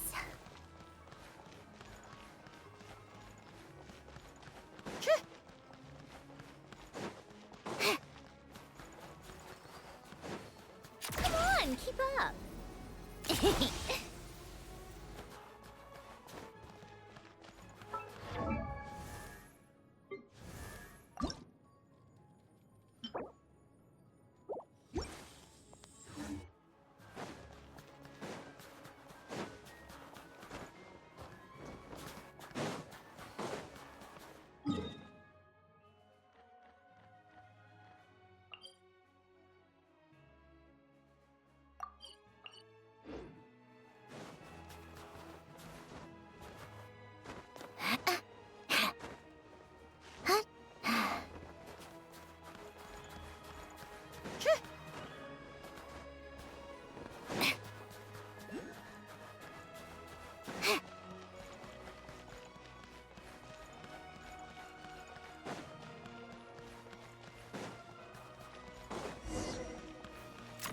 Pick up the pace.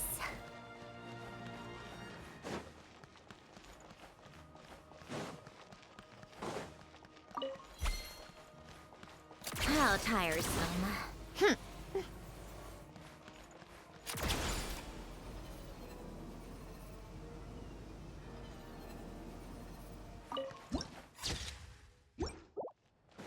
Take a break. Pick up the pace. Pick up.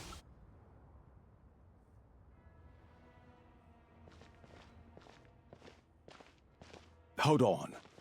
Please display your invitation letter or permit.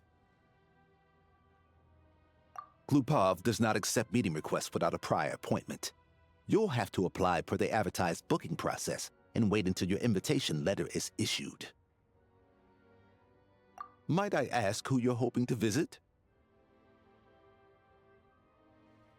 Another one who thinks the rules don't apply to them. I don't understand why people think they can just talk their way in here. You don't just show up and land a meeting with the Harbinger. But I have to go through the motions for protocol's sake. Honestly, it's such a waste of time asking when I already know what the answer's gonna be. Wait a moment.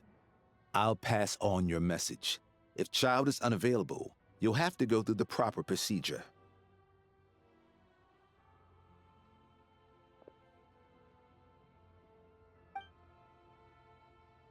Lord Child is a busy man. He's probably not in Glupov at the present. If I were you, I'd cut your losses. No point in waiting any longer.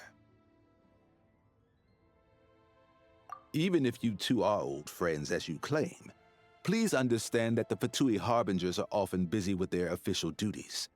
They tend not to stay in Glupov for extended periods. Next time, stick to the rules. You'll make life easier for both of us, Greetings, Lady Marionette. I'll take care of our guest here. It's his first time in Snezhnaya, so it's no surprise that he doesn't know the rules yet. I trust no choice words have been exchanged. No misunderstandings I should be aware of. No, Lady Marionette. No incidents to report. Whew. That was a close call. Good thing I played it cool. Is that right? Good to know. Wait, where's Paimon? Under the weather? That's hard to imagine. She's always buzzing with energy. I take it she's still adapting to the climate. Happens to a lot of people. It's even colder here than in Nodcry. Has she seen a doctor? I can get you one if you need. All right then. Well, let me know if you run into any other problems.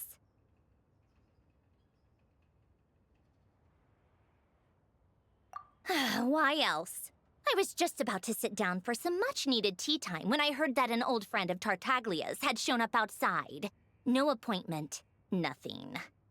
And, as obnoxious as it may be to show up uninvited at Glupov, I couldn't help but take pity on the poor soul who was waiting outside in vain. So I had no choice but to abandon my freshly brewed piping hot tea and come to see this mystery guest for myself. Well, I felt our time working together in Nodcry warranted some courtesy. I couldn't exactly let you freeze to death out here in the wind. Unfortunately, I can't invite you inside either. The rules of Glupov wouldn't allow it, and as a harbinger, I have to lead by example. On the plus side, Snezhnograd actually has some class, unlike Nasha Town. Torchlight Books has a very nice selection of teas and cakes, so we can catch up there. Your treat, of course. Because I already wasted one perfectly good cup of tea today. That's why.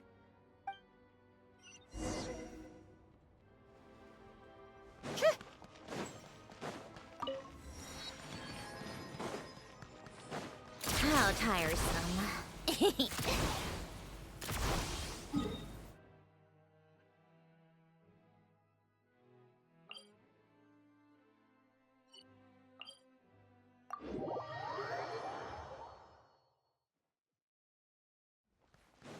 Come on, keep up. Pick up the pace.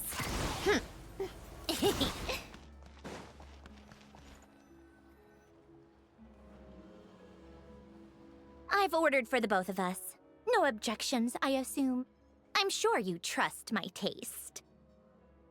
Okay, let's get down to business. I'm guessing you don't actually have any urgent business with Tartaglia, per se. You just want information, right? Wanna take a guess? Of course you'd say that. You shouldn't underestimate Counselor Tartaglia, you know. That's right. I'm sure you've heard of the Snezhnograd VII by now. Well, he's busy preparing some paperwork for their next meeting. They'll be discussing yet another extension to Project Stuja. It's basically all anyone cares about in the VII these days. Yeah, he's more of the shoot first, ask questions later sort, isn't he? It all started with a very detailed letter that Capitano left for the jester, Piero, before leaving for Natlan. In that letter, he detailed the future arrangements for his subordinates. All of his key people were reassigned to Tartaglia. I guess he'd already prepared to leave us for good all the way back then. But Piero didn't reveal the contents of the letter until the events in Natlan had concluded. That was his reaction, too. Why me? With a bewildered look on his face. He'd always assumed Capitano looked down on him. He was a man who kept his thoughts to himself and barely spoke to him the whole time they'd known each other. But he occasionally brought Tartaglia along to my tea parties back in the day. So to the rest of us, it was clear that Capitano had quite a lot of respect for his young comrade. By the rest of us, I mean my tea party regulars. Arlecchino, Rosaline, and... actually, not Columbina. She was probably oblivious to it. Anyway, then the Liu-S situation happened. Normally, it took a lot to get under Capitano's skin, but that time he was furious. It's not really my place to talk about it, though. You can ask Tartaglia about it sometime. Basically, Tartaglia probably had the wrong idea about Capitano all along. Right up until Piero revealed the letter he'd left behind. Capitano believed that despite Tartaglia's immaturity, he showed great potential. Plus, he possessed a kind of purity rarely seen among members of the Fatui. Yeah, it's one of the few things that I'd agree those two have in common. But there's one other reason why Capitano chose Tartaglia to assume command of his troops. He knew that after he was gone, several of the others would swoop in on his army like vultures. With the ones who stood to benefit the most being the rooster Pulcinella and Regrator Pantalone. Once they divided Capitano's troops between them, they'd be more powerful than ever. No one would be able to stop them. So, you can see why Capitano chose to hand that letter to Piero, right? Exactly. Piero also needed to back a harbinger as soon as possible. And all things considered, Tartaglia was the best choice. Even though Tartaglia has had the support of Northland Bank for a long time, he and Pantalone are ultimately not cut from the same cloth. I'd say Capitano made a good judgment call. Anyone else caught in this situation would probably feel like they'd been hung out to dry. His best course of action will be to distance himself from any shady business, while still maintaining friendly relations with Pantalone, but seeking Pulcinella's support at the same time. What's the point in having a tea party if you don't spill a little tea? Besides, none of this is confidential anyway. Ask any journalist out there. They'll give you all the lurid details. You'll see it firsthand if you ever sit in on a session of the Snezhnograd Vecha. All the factional strife, whether open or unspoken, it plays out for all to see in that one little room. Having a voice in the Vecha is the only way to steer policies in your favor. So, every person in that room represents a particular interest group. Pantalone, for instance, represents the financial sector, and Tartaglia represents the Fatui soldiers. Personally, I have no interest in political jousting, but since I have a number of engineers and researchers under my command, I have to make their voices heard. Then there's Pulcinella, the linchpin of the Vecha. He represents politics itself. Everything involves him, so nothing can bypass him. Any issue that comes up, he knows how to mediate. That's what the Tsaritsa values most about him. I'm starting to see why everyone is so frustrated with the way things are, but also powerless to change it. A complex web of interests connects all parties involved, and the Tsaritsa sitting at the top adds another layer of complexity. It must be nearly impossible to come up with a perfect solution. All right, I'm done carrying this conversation. Time for you to answer a question of mine. You must have known that you can get the info you needed from me. So why was Tartaglia the first person you asked to see and not me? I just don't understand, that's all. Anyway, do I really need a reason? Wait. Oh, I think I know what it is. Columbina passed on my message to you before you left Notcry, right? I only meant you should be mindful of which side you're on. Is that actually why you didn't ask for me? Because you took that to heart? Fair enough. It's not your fault. I blame all these politicians I've been hanging around with lately. Always beating about the bush when they talk. I guess it must have rubbed off on me. Anyway, just ask for my help next time, okay? Little things like this are no problem. Lady Marionette. What now? Can't you see I'm on my break? Whatever it is, just leave it on my desk.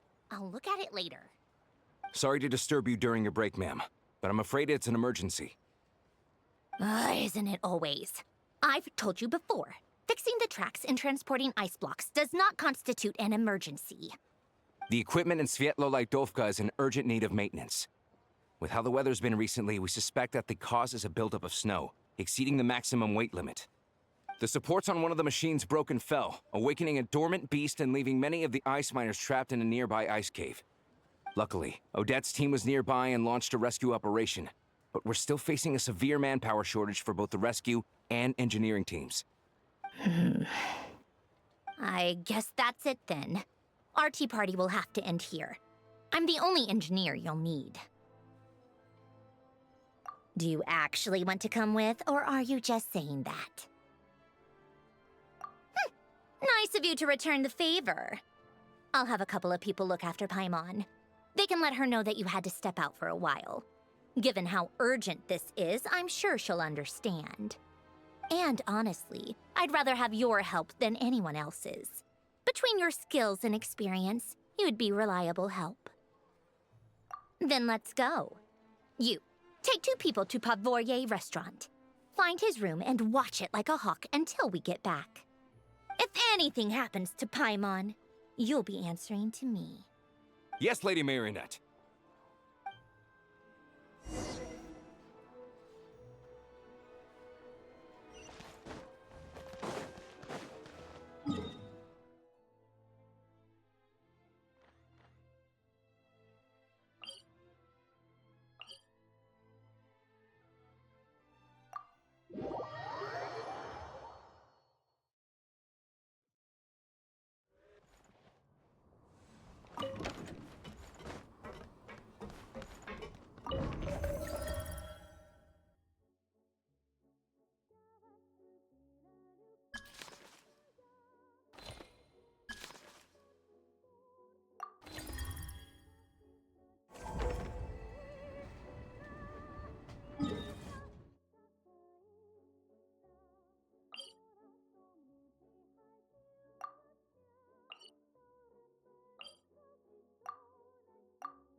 Take a break.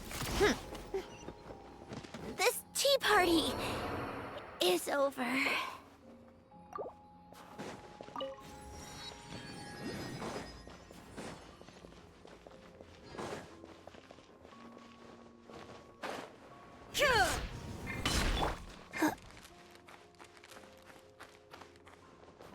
Life goes on. They weren't exaggerating. This is really dangerous. It's a good thing only one of them broke. From what I've been told, most of the trapped miners are over in that direction. Yeah, you do that while I check the rest of the equipment. I'll evacuate the people around here as I go. Meet me back here as soon as you're done. This is how it's always been done. This for years. Pick up the pace.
I have to be getting close. Don't go any further.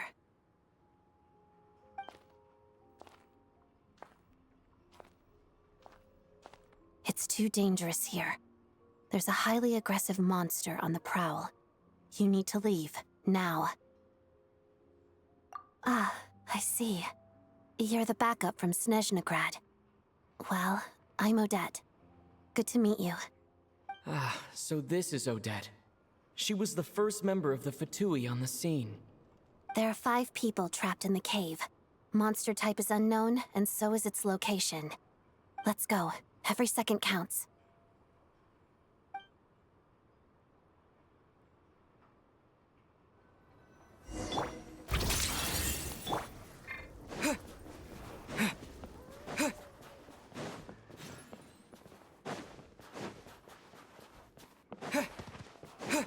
Careful. Something's moving.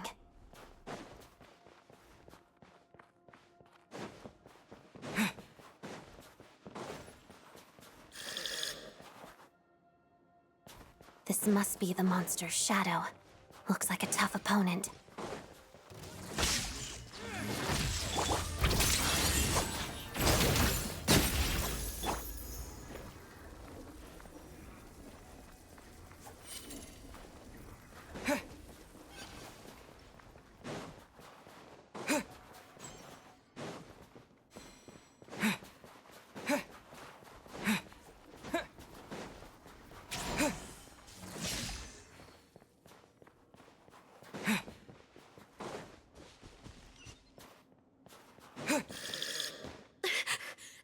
Stay back!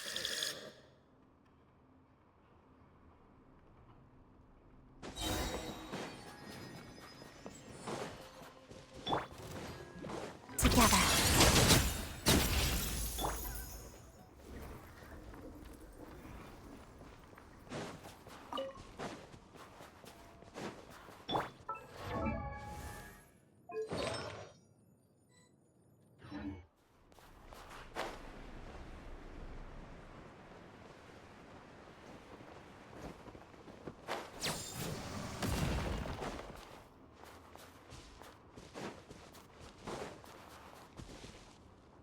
I see them.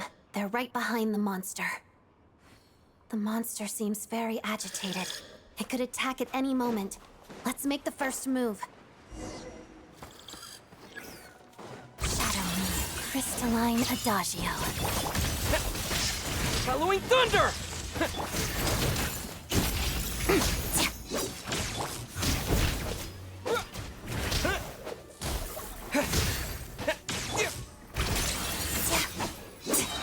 Waltz of the snowflakes.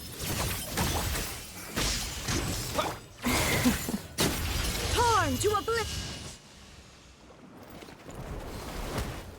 Oh, thank you for saving us. We'd have been monster fodder otherwise. Thank you. Thank you. You're welcome. You should be safe now. Follow this route out. He and I will stay behind to watch the rear. Thank you. Come on, let's go. This way.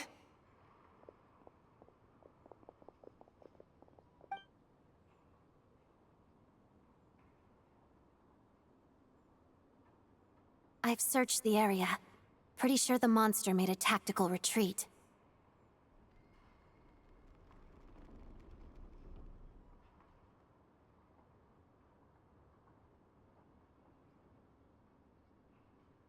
Yeah, but with us here, it won't be coming back anytime soon. It may be small, but don't be fooled. It's a ferocious beast. People are just food in its eyes. It's lucky we got here when we did. The trapped miners have been successfully evacuated. Time for us to leave. Wait, this place. There's something unusual about it.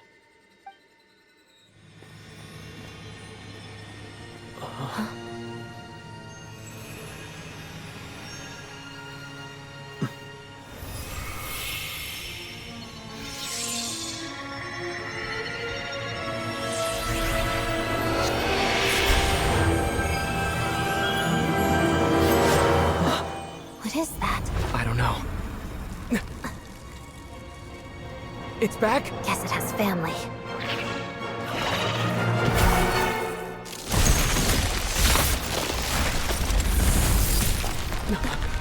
This way. Run!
Everyone's accounted for. We managed to rescue them all. We also placed a sign at the entrance to the cave, warning people to stay away. You really held your own today. I still don't know your name. Don't think I've seen you before. I'll remember the name. All right then. See you around.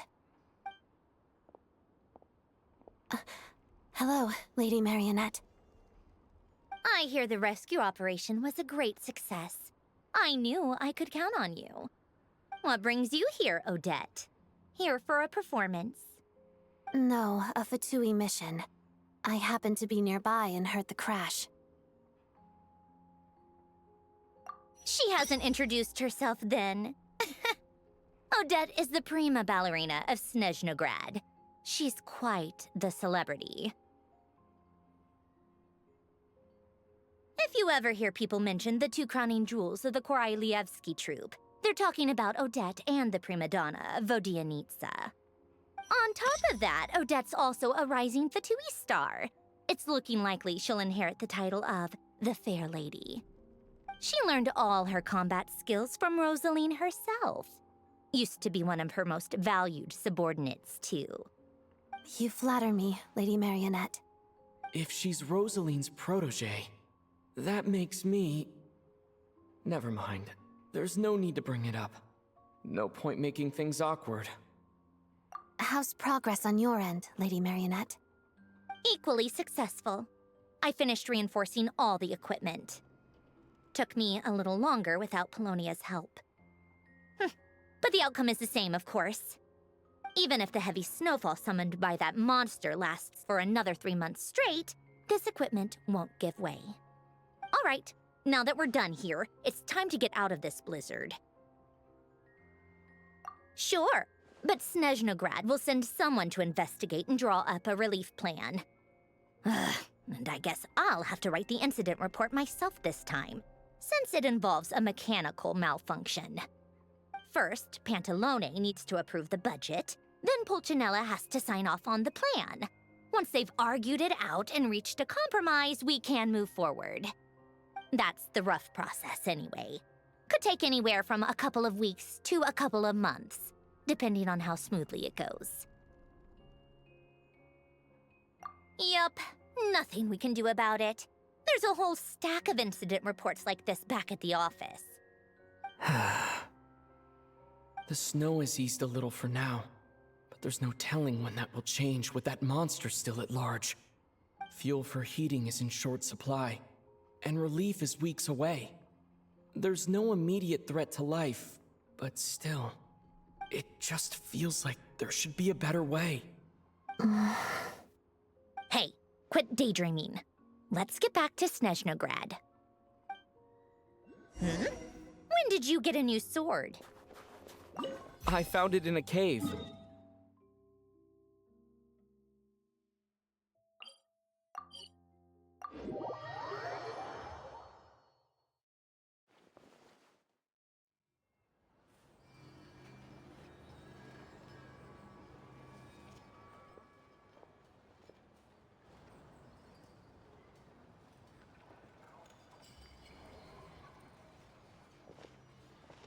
Huh.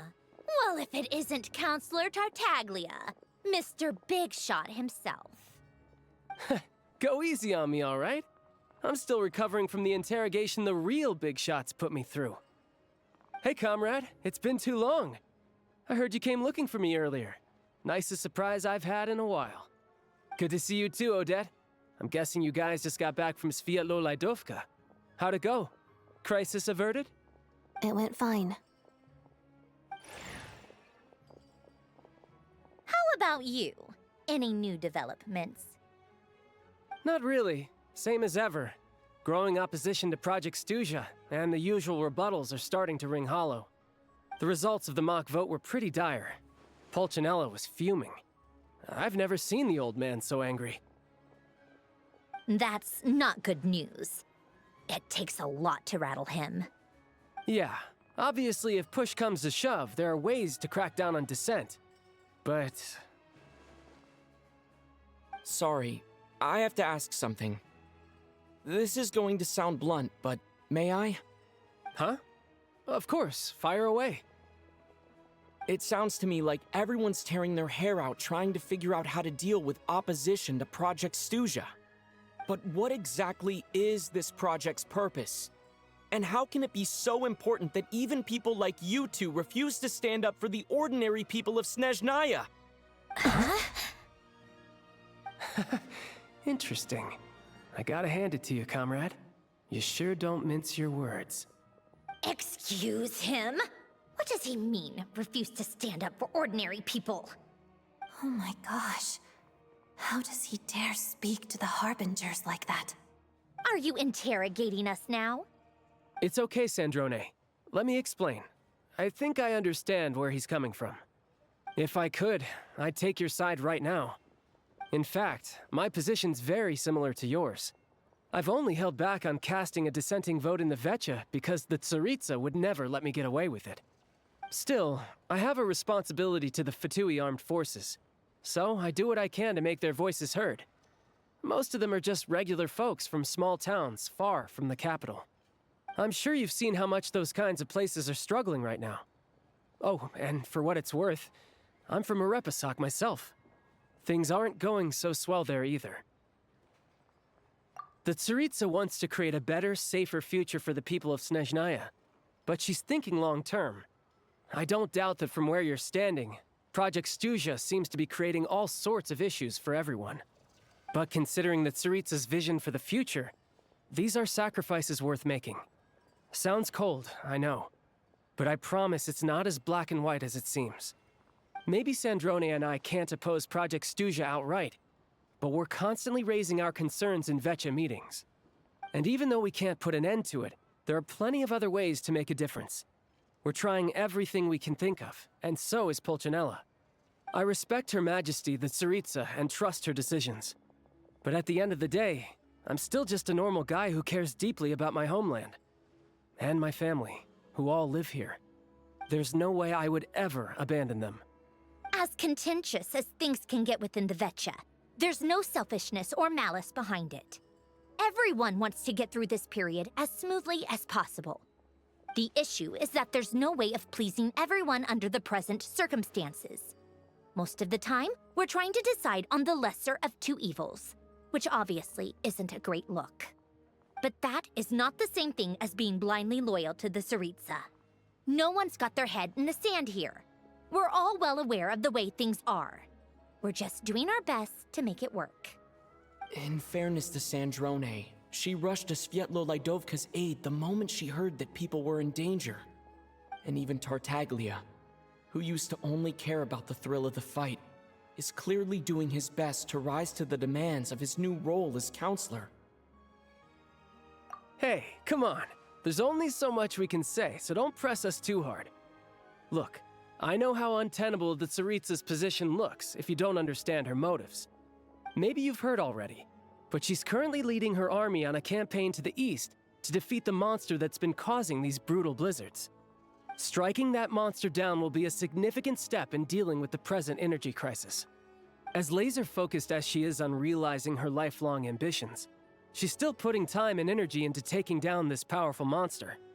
To me, that says a lot. If she thought Snezhnaya and its people didn't matter in the grand scheme of things, why would she waste her time on something like this? Thanks. I meant every word I said, though. I wasn't just trying to placate you. I've already done more than enough diplomacy for one day. I still think this adventurer raises a very important point. Our two harbingers have made their positions very clear. But there are many others in the Vetcha who must feel trapped and forced to vote against their conscience. I think it's a very valuable quality to be willing to speak one's mind, despite the risk of offending powerful figures. You can say that again. I highly doubt we'd feel the need to explain ourselves so much if we didn't know you so well. Forgive me, adventurer, but might I be so bold as to ask about your background? How is it that you can converse so openly with two harbingers? Oh, haven't you been properly introduced? Easier said than done. I like to think I'm not the kind of person who goes around busting open people's old wounds. I've only learned his name so far, and no details of his experiences. Is something wrong? Uh-oh. Is there no avoiding the subject of Rosaline? No, it's just... all right, I guess there's no getting around it. This is the world-renowned traveler, who helped resolve the storm terror threat in Mondstadt, cleaned up after the mess I made in Liyue, and then went to Inazuma, where there was a duel before the throne, in which the traveler defeated Rosaline. Oh. I'm sorry. I didn't think you two would be seeing much of each other, so I figured it wasn't worth bringing up. It's fine. It was a long time ago. It's fine. Sorry. I just remembered that we have a rehearsal coming up. Please excuse me. I should get going.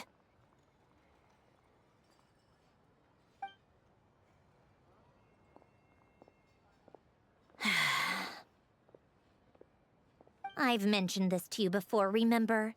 She was Rosaline's most valued subordinate. But they didn't actually get along. Not that Rosaline was really the type of person to make friends, but death has a way of resolving a lot of conflicts. Don't let it weigh on you. Like she said, it was a long time ago. It's in the past now. Odette has a very different personality from Rosaline. Give her some time. I'm sure she'll work through it. Oh, by the way, where's Paimon? It's not like her to hide away. She hasn't been feeling well, so she's resting at Podvorier restaurant. I got a couple of my people to look after her while we were gone. Oh, right. Sorry to hear that. Poor thing. Reminds me of when Tonya was little. She really felt the cold back then. Used to get ill all the time. I felt so bad for her seeing her lying in bed, coughing.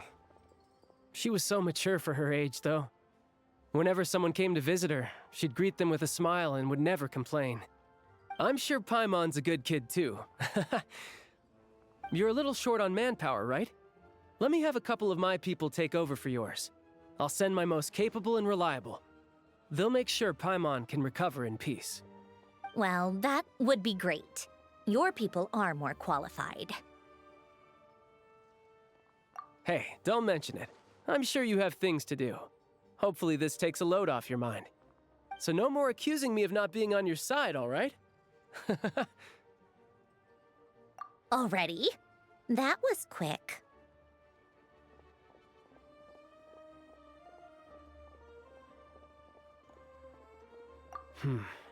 I'm afraid I can't help you there. Our director's recent movements are confidential. Even we're not in the loop. If you hadn't told me, I never would have known he'd gone south. I assumed he'd been in Glupov this whole time. Well, I guess I'd better go sort out Paimon's security situation. I have some other work to catch up on at Glupov anyway. Me too. I have an incident report to write up. Let's leave it there for now.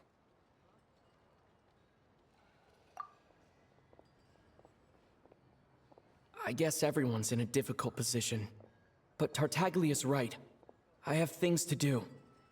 Things I want to do. And things I ought to do. To start with, I should ask Alosha if he knows any way to help Svietlolaidovka.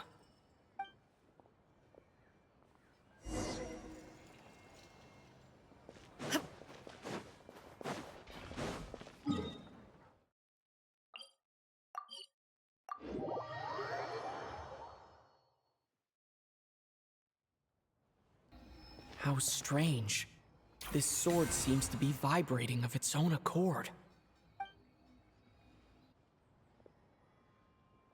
It's a very faint vibration, but it's getting stronger as I get closer to the statue of the Seven. Does this sword have some connection to the statue? But all it does is vibrate, even when I touch it. That place I got this sword from was definitely out of the ordinary.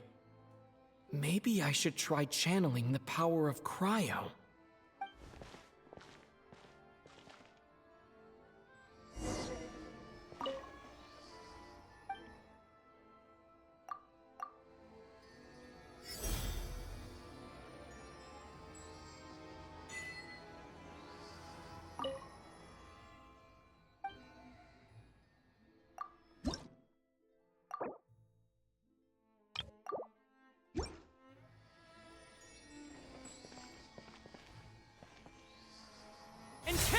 It worked. There really is something special about this sword.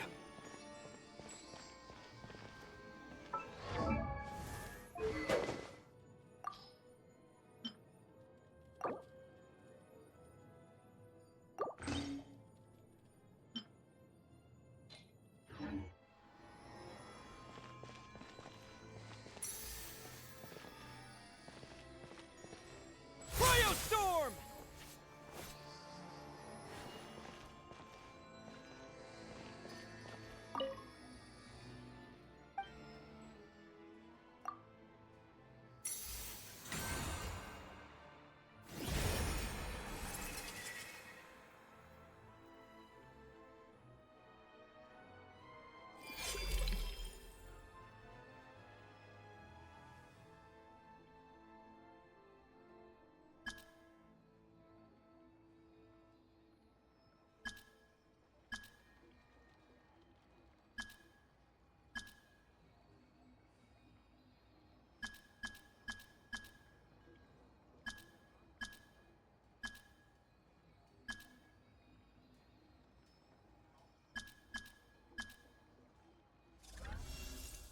I don't really understand what just happened, but I'm pretty sure this sword just got a little more powerful.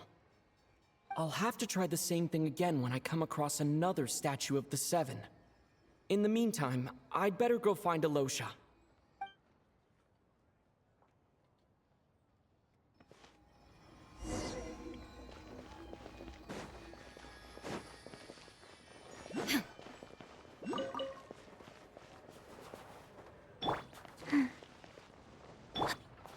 Let's begin. Wheel of Life.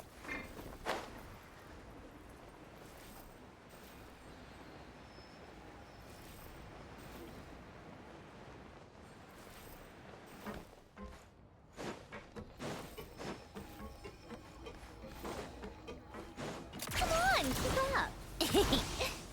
Pick up the pace.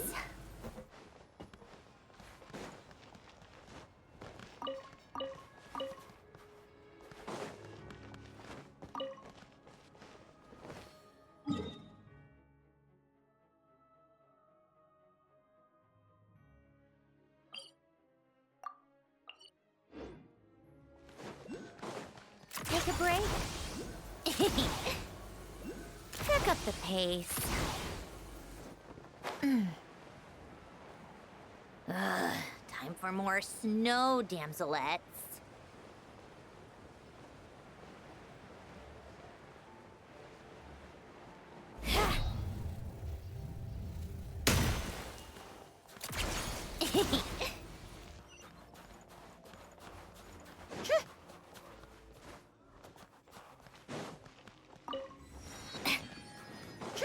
How tiresome.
Come on, keep up.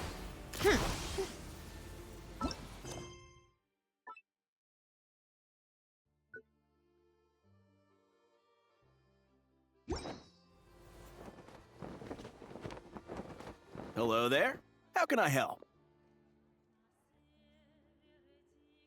Ah, sure thing. Give me a second. I'll go fetch them for you.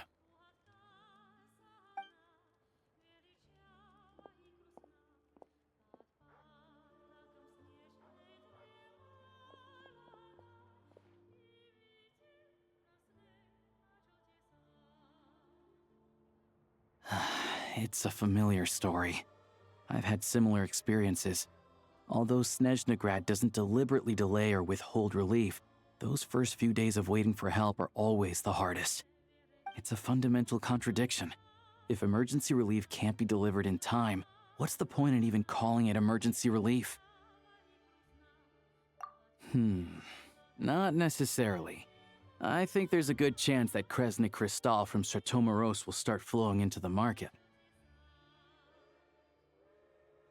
When we resolve Stratomoros' energy issue, it's like we open the floodgates. A huge backlog of Crystal is now available to the townspeople. There's no way they can use it up at once. A lot of them will probably stockpile it and slowly work their way through. Probably a good idea, since energy prices are only going to keep rising. But there will always be people who urgently need Mora. Exactly. At the current prices, selling Crystal is an easy way for an ordinary person to make a fortune. Hey boss, how much do I have left in my account? 1 second, let me check. So, you're planning on buying the Crystal out of your own pocket? Yeah. I don't know if I have enough, so I'll chip in a little extra and buy as much as I can afford. No, it's fine. You're new to Snezhnaya, and you have your own living expenses to worry about. Besides, you're already providing the train. Here's your Mora. See what you can find at the market. But I doubt there'll be much Crystal left. Yeah, well, can't hurt to take a look. Let's see. Huh?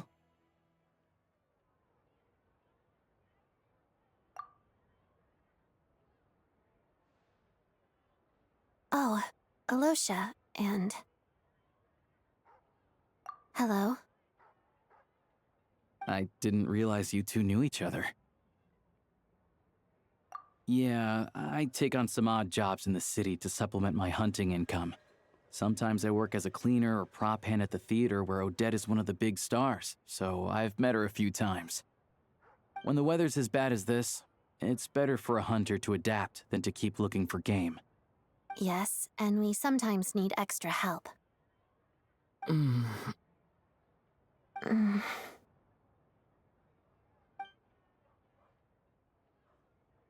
Wait, why is the atmosphere so awkward? I thought things went pretty smoothly in Svietlolaidovka. So, what brings you here, Miss Odette? Looking for some new props? No. After I got back to the theater, I couldn't stop thinking about the situation in Svietlolaidovka. It bothered me so much I couldn't focus on my dancing. So I decided I'd come here and see if there's anything I can do. You too, I presume. I suppose that's why you're here. I didn't feel comfortable expressing my true opinions in front of the Harbingers. Not least because ordinary Fatui like me don't even know what Project Stuja is all about. Without knowing the full picture, I can't make sense of it. And at some point, if things aren't making sense to me, I can't just keep going along with it. So many people feel the same way. They wish they could do something, but all kinds of reservations hold them back. Explains why groups like the Roadcott are springing up to fill the gap. Yes. Well, that's one option. But there are risks to consider with organizations like that. The Fatui does not encourage their activities. Right, because things can get out of hand, and it's hard to hold the right people accountable when they do. I've heard about a few cases like that. Sandrone said Odette was on track to inherit the title of the Fair Lady. If so, she'll be able to find out what Project Stuja is really about. Still, it's probably a little soon to ask her about that. There may be more to the story. What's on your mind? I think we can both agree that no matter which side you're on, it can't stop you from doing the right thing. Where there's a will, there's a way. I know what Rosaline did while she was abroad. You made the right decision, so no hard feelings. So, what's your plan? Oh, we were gonna buy some Crystal. I heard there's some on the market right now. Funny. I had the same idea. In that case, let me pay. I can claim it back as mission expenses. The real issue here is that government relief is behind schedule. Surely it makes more sense for the state to cover these costs than for us to pay out of our own pockets. True. It's a huge expense after all.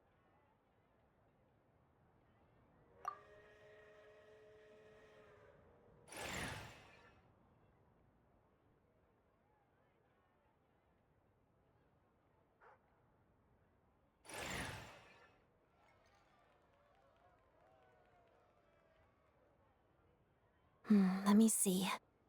I'll take it all, please. And I'll be needing a receipt. Right. Choose mission budget under the expense category, but be sure to specify emergency rescue operation in the description. Otherwise, the normal reimbursement limit will apply. Let's book this train. Regulations say that if we need to transport Kresnik Crystal during Project Stuja, extra carriages can be added 1 hour before departure.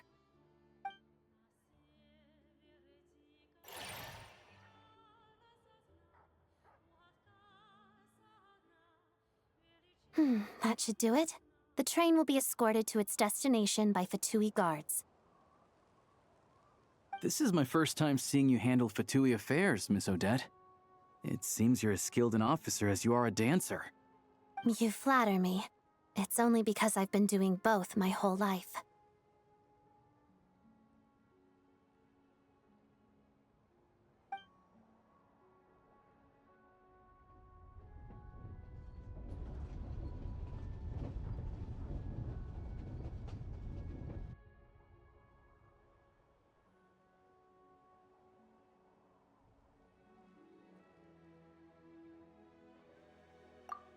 Anyway, I bet you've been non-stop today, am I right? Any idea how Paimon's doing? What's wrong? Who's Paimon? His travel buddy. Hasn't been feeling well. She caught a cold right after they got to Snezhnaya. Sounds like she's important to you. I... leave... I want to see how she's doing. May I come too? I have some candy that someone gave me back in Svietlolaidovka. Plus, I know a little bit about relieving cold symptoms.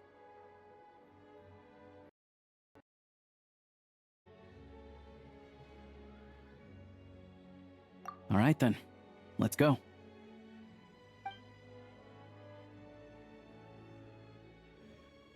I still don't know what the deal is between these two.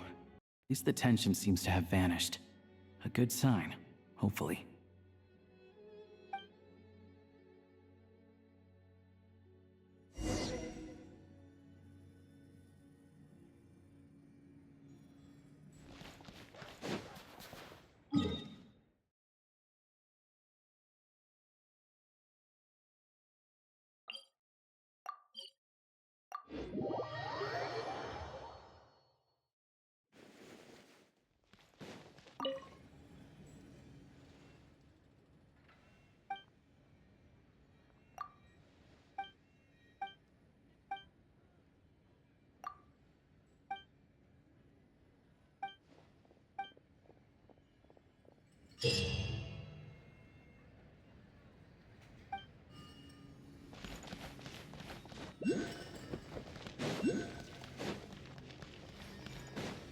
How tiresome. Pick up the pace.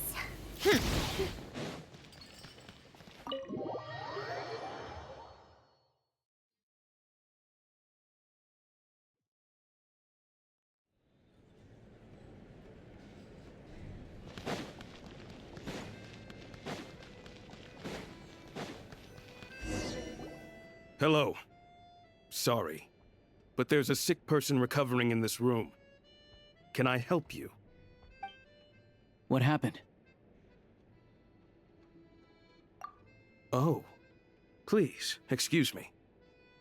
Are you the Traveler? Could I take a quick look at your Adventurer Handbook? Master Child said I should verify your identity.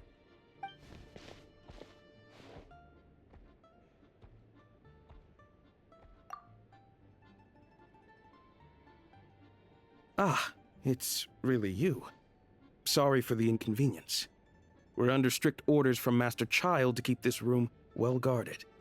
At the same time, we can't interfere with Podvoye Restaurant's business. That would only seem all the more suspicious and draw unwanted attention to this room. Besides myself, a few of my colleagues are stationed in and around the restaurant, in plain clothes, of course. Rest assured, you're in safe hands. I didn't expect such a high standard of protection. Well, Master Child handpicked us for this special assignment. We're not about to let anything go wrong. Anyway, I won't keep you any longer. Please, head inside.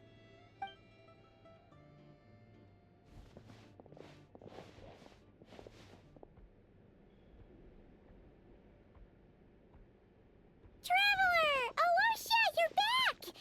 Oh, hey! Who's our new friend? Hi, I'm Odette. The Traveler and I crossed paths a few times. Another friend from the Fatui, huh? You're practically a member yourself by this point.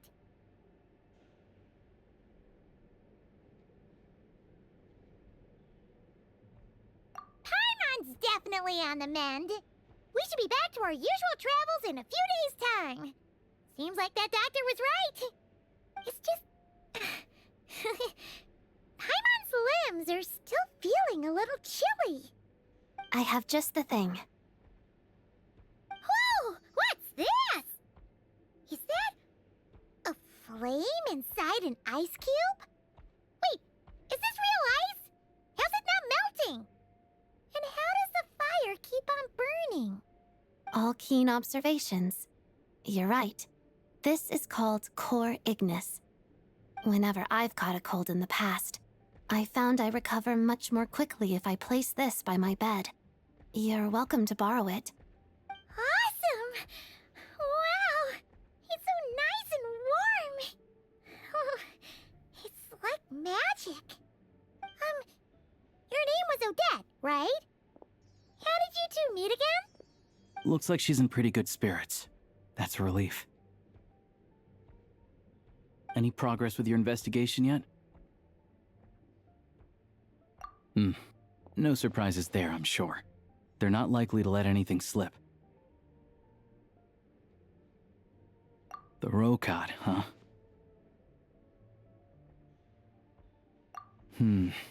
Let me think. Members of the Rokad keep their true identities hidden, but I think there might be someone I can introduce you to. Leave it with me. Meet me at the Korolyevsky troop tomorrow, and I'll tell you how it goes. Would anyone like a drink? I'm gonna head to the bar. Paimon will have... maybe some hot milk? Yeah. Paimon's in the mood for something warm. Enough with the secret chat, you two. Let's catch up properly in a minute. Paimon wants to know everything that's happened today. It'll be kinda like tabletop troop. No reason why listening to a story can't be an adventure.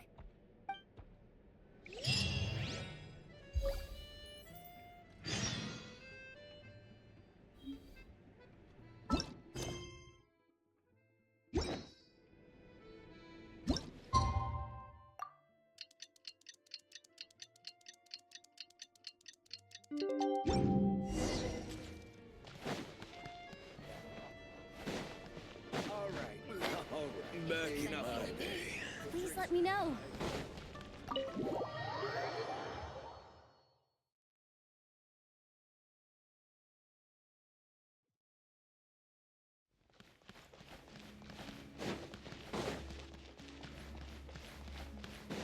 Come on, keep up. Pick up the pace. Take a break. Pick up the pace.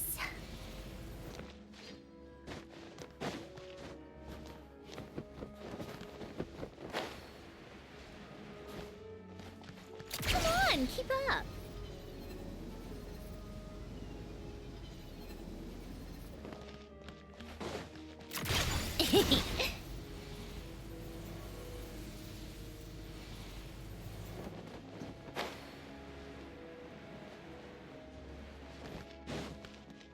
Take a break. Pick up the pace. Come on, keep up.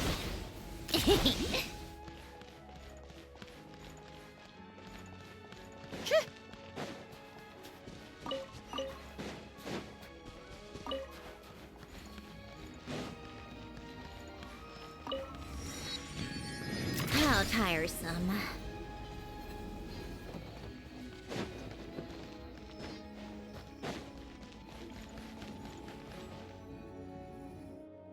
Ah, you made it.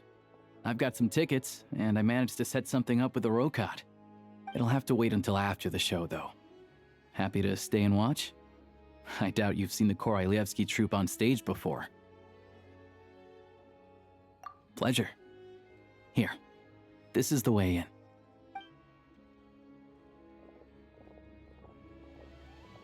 Please present yourself for a routine inspection in accordance with theater regulations.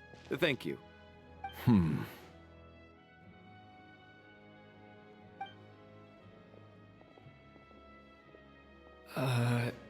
Is that guy with the Fatui? Looks like he's waiting for something. Okay, all done. Thank you for your cooperation. Please proceed through to the theater.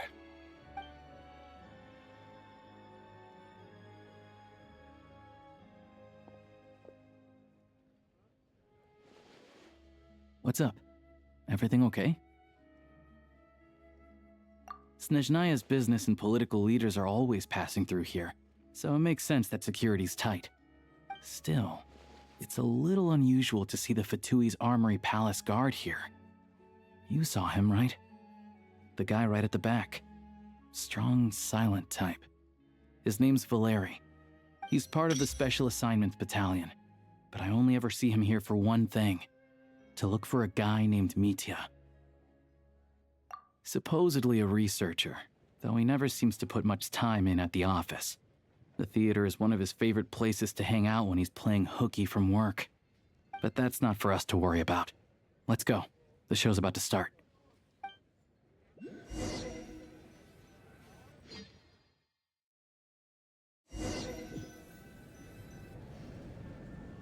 What do you think? Pretty impressive, huh?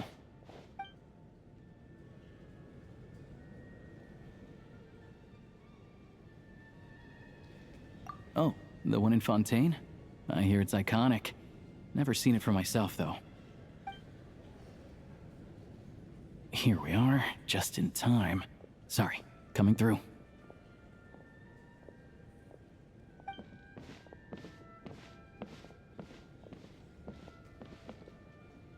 Ugh.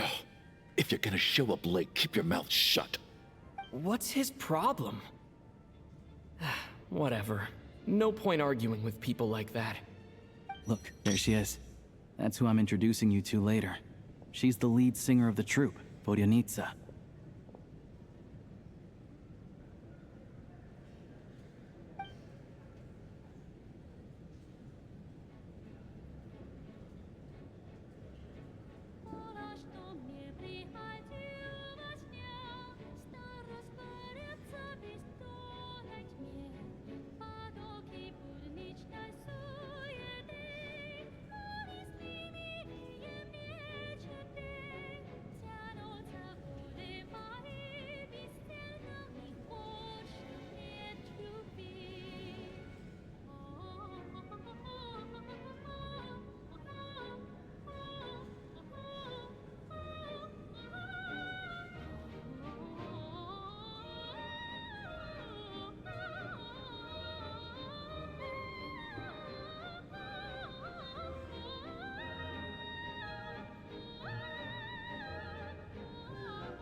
This leads directly to the green room. They're expecting us. Vodyanitsa will be waiting for us there.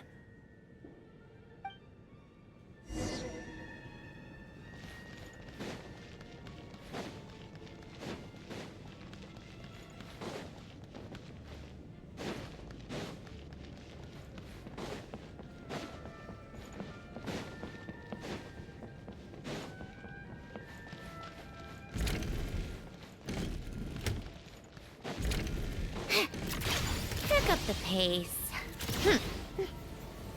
Pick up the pace.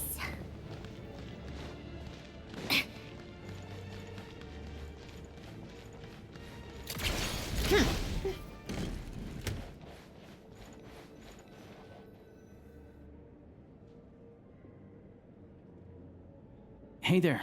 Excuse me. Can you believe it? I'm so mad right now. Come in. Oh, it's you two. Huh? You know each other?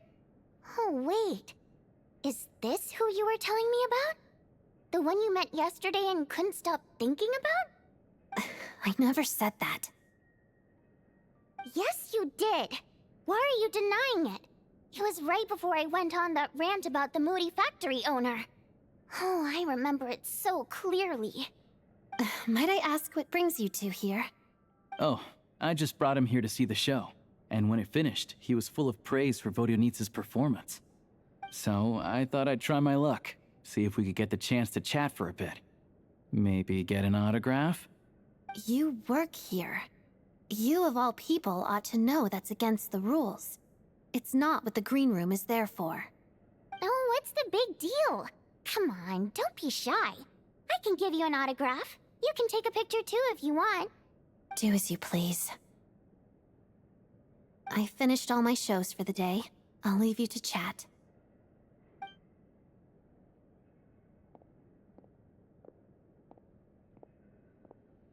I wasn't making that stuff up, you know. Odette's just too proud to admit it. She thinks very highly of you, and so do I. You did the right thing in Svietloladovka. We're good. Odette's out of earshot. I'll lock the door. Confidentiality, of course. The Rokot is very strict on that. Whoa, Alosha! Not out loud! Not with an outsider here! Relax, I've taken care of it. Look at this. The President's reply sent this morning. Wait, so he's been approved to join? You told me last night that you wanted to get intel from the Rokot. Unfortunately, Rokot intel is only available to members. But ever since you set foot in Snezhnaya, we've been working together. I've seen the way you work, your character, and your motives. Everything about you is perfectly in alignment with what we're trying to achieve in the Rokot.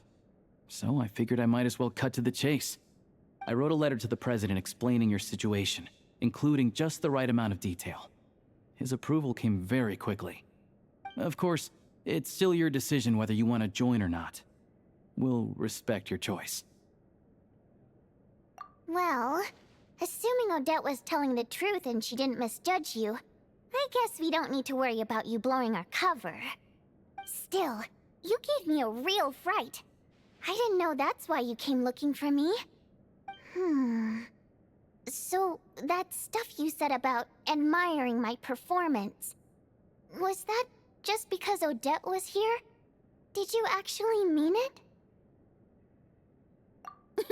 Now you're talking. That's what I like to hear. Anyway, let me give you a quick rundown of how things work. Like I said, the Rokot is a covert organization, and we hide our identities.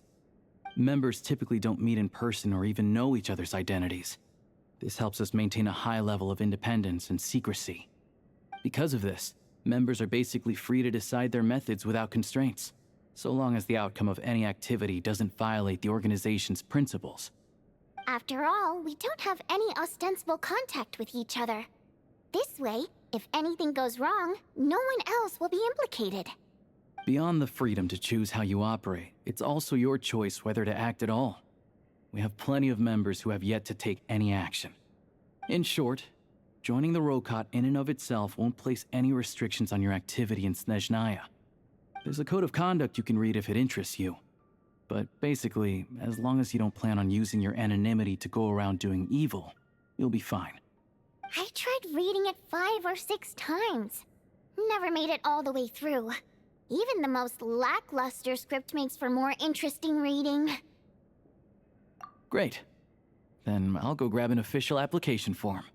Be right back.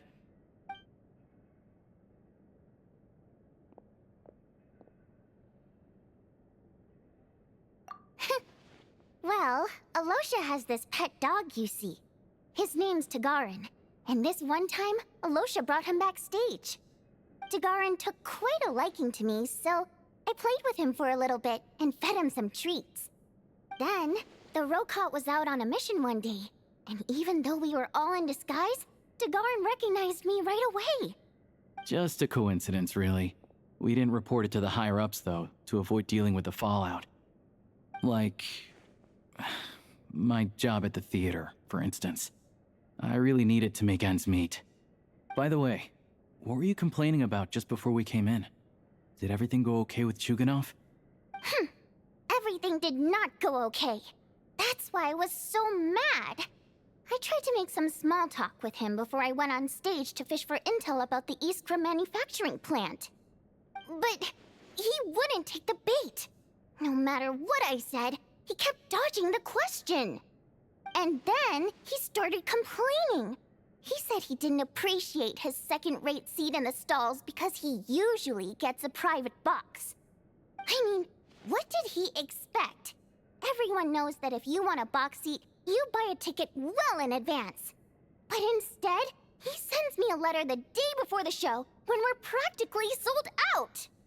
I had to juggle things around just to get him a half-decent seat, hoping he would appreciate the gesture enough to share some information. But nope, he didn't give me anything. Yeah, meeting Chuganov in person has definitely been a disappointing experience. Oh, you probably don't know who we're talking about, do you? Chuganov was that older guy you were sitting next to today. I'm sure he didn't make a great first impression on you either. To the citizenry, he's a family man and a kind boss. But our interactions with him tell a very different story. It's one thing to ask for a favor, but he acts like it's his right. He always expects special treatment. Take the ticket situation, for instance. I've actually gotten him a private box in the past. But not only was he not even grateful, now he's acting like I've sold him short this time.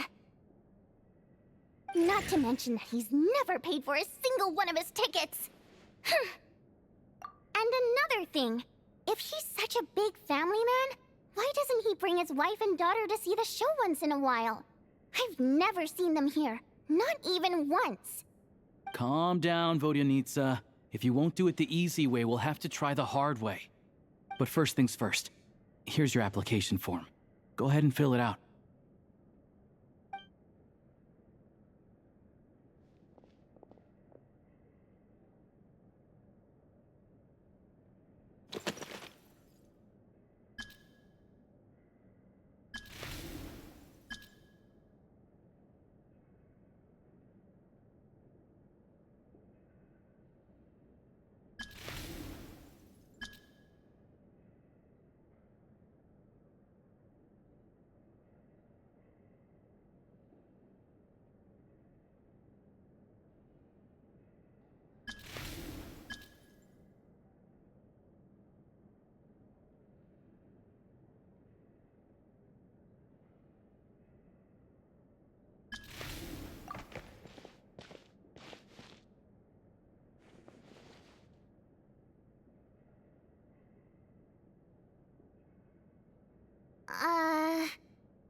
Looks like I'll need to make a few little tweaks here and there.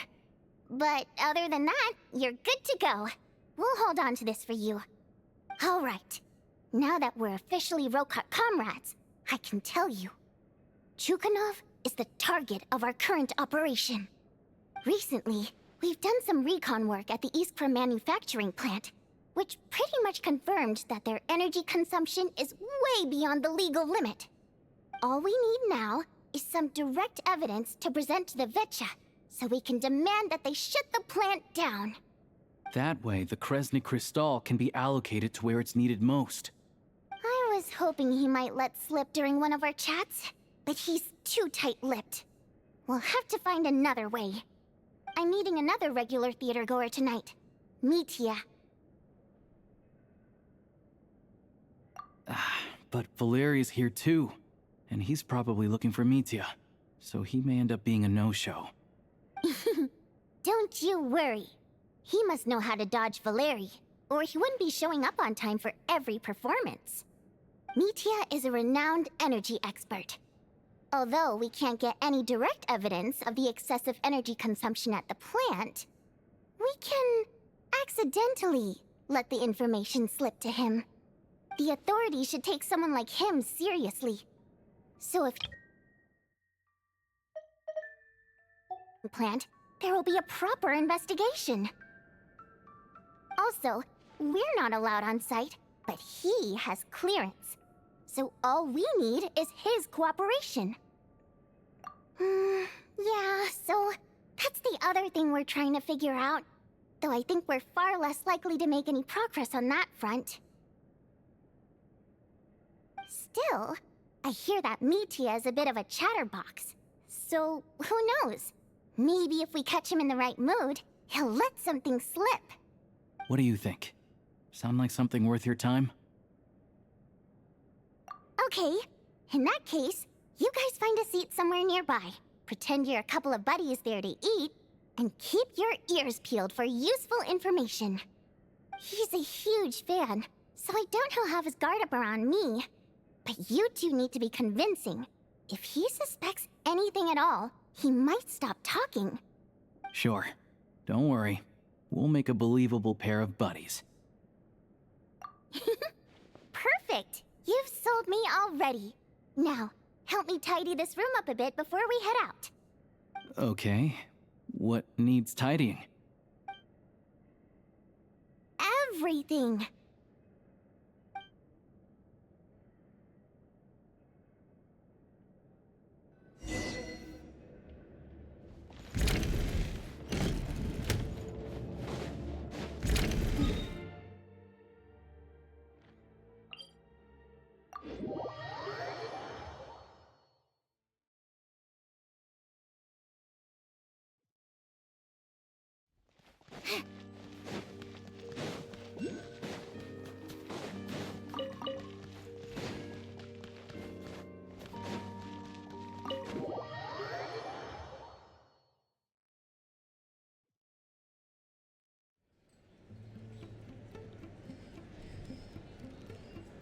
We come here often, so we shouldn't stand out. Let's sit here. Now, it's up to Vodyanitsa. Let's see how the conversation goes.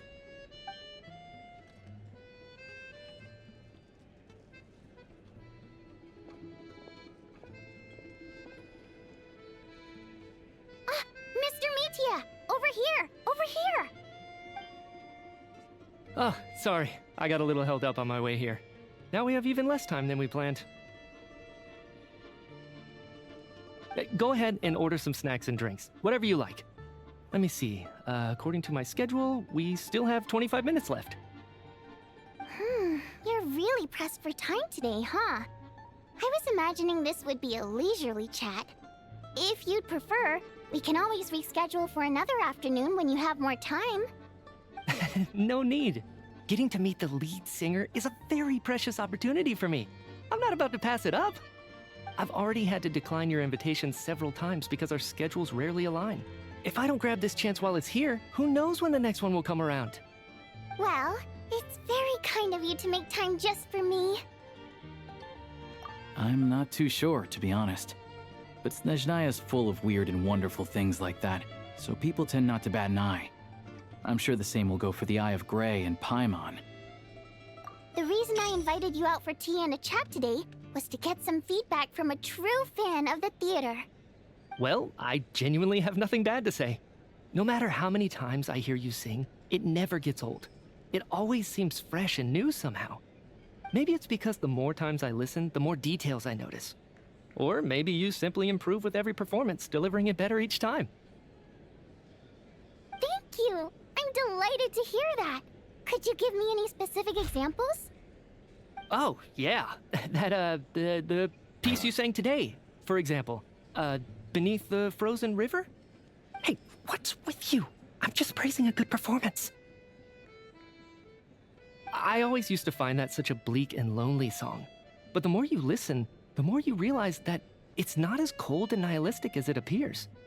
When you really dig down into it, there's a certain level where you're surprised by the emergence of hope. Wow, I'm impressed. I didn't expect you to pick up on that. Actually, I only tried out that angle after talking with a composer. Still, Beneath the Frozen River wasn't on today's program. Oh, really? But it's a classic. You sing it every time. Almost every time. Oh, well then. Let me say a few words about that other all-time classic, Flying in the Wind from the Mountain Sparrow. I didn't sing that one today either. My voice wasn't quite up to it, so I switched it out at the last minute. Oh, but, Sorry, Mr. Mitya, but you were at the theater today, yes? Of course I was. Remember? I said hello to all the troupe members before the show started. You, Odette, and the others. So, what did Odette sing today? Elegy of the Snow-Winged Goose, of course. Correct. I see. I see. You find my singing boring, don't you? That's why you don't remember a single song. Looks like I'll need to cut a few from the program next time. No, that's not it. I swear. All right. I'll be straight with you. I'm sorry. My mind was wandering as you took the stage today. I enjoy watching your shows because the exquisite performances stimulate the mind. It always sparks some inspiration for my research. So, whenever I get stuck at work, I come to the theater for a change of pace. Odette's dance during the Elegy of the Snow-Winged Goose today was simply incredible. It got me wondering what she's been going through recently. That look of sheer defiance in the face of utter tragedy? It was so inspiring. I started scribbling in my notebook right away. Not that I made a ton of progress in the grand scheme of things, but I still think it was productive. By the time I snapped out of it, the entire show had finished. So what you're saying is, you didn't listen to my singing at all? Unfortunately not. I'm sorry, I don't know which is more disrespectful. The fact that I don't always come for the show itself, or the fact that I missed your performance. Seems like things are getting a little awkward. Nitya just stepped into a conversational minefield. If there's one thing Vodyanitsa doesn't like, it's people who show disrespect for her performance. This meeting was so hard to set up. Don't tell me it's already falling apart. It's fine. I suppose this is affirming in its own way. At least, it shows that our performance really touches people's hearts, right? Don't let it bother you. It certainly doesn't bother me. She's showing a lot of restraint. Well, I'll be sure to let Odette know how much you adored her performance. Please don't say that. I always love your performances too. It's just that inspiration struck at the wrong time today. I'm usually all ears. I know, I can tell. That's why I value your opinion. I'm sure some people can't stand it when others praise their coworkers right to their face, but not me. No, sir. Fair enough. I still feel kinda bad, though. But you know what I really can't stand? People who only show up to the theater to pretend that they're cultured. Makes me sick to my stomach. Oh, yeah, 100%. There are too many of those people around. By the time they're walking out the door, they've forgotten all about the show. What's wrong? You look furious. I don't know if you've heard about the boss of the Eastborough manufacturing plant. He isn't even a theater investor, but he always demands the same privileges as actual investors. Box tickets only, premium drinks, even the right to request specific songs. Well played, Vodyanitsa. Seems like she's harnessing her rage to steer the conversation back on track. Now that you mention it, I've interacted with that guy before. I gotta say, everyone holds him up as an example of a benevolent businessman, but I don't know. I don't see it. Yeah, he couldn't care less about what's happening on stage. He's just there to flaunt his social status. I hate that I have to prepare programs for guys like that. What's the big deal with that factory he runs anyway? I asked around a bit and heard some pretty shocking stories. Sounds like he's just another greedy capitalist. Oh, really? Yep, the things people are saying are pretty damning. Low wages, insanely long working hours, equipment running around the clock. And as if that's not bad enough, he also strictly forbids his employees from giving any kind of interview. Project Stuja has now been extended so many times, we're at the point where crystal rations for the common folk are barely enough to survive on. Yet he even wants to get his greedy hands on them just to boost his own profits. If the rumors are true, he's in serious violation of the law. Interesting. So you've heard about it too? What? So it's really true? Who knows? I've only heard the same rumors you have. But there's no smoke without fire. The Rooster's been coming down on us hard lately, demanding that we track and trace every single batch of Crystal. My coworkers in the Department of Energy have been tearing their hair out over it. The Rooster? I didn't realize he cared that much. Yeah. Even though there are no restrictions on Crystal trading, the poor will wind up freezing to death if we let the rich buy as much as they want. That's clearly unfair. Looks like we'll need to arrange an investigation into the Iskra manufacturing plant as soon as possible.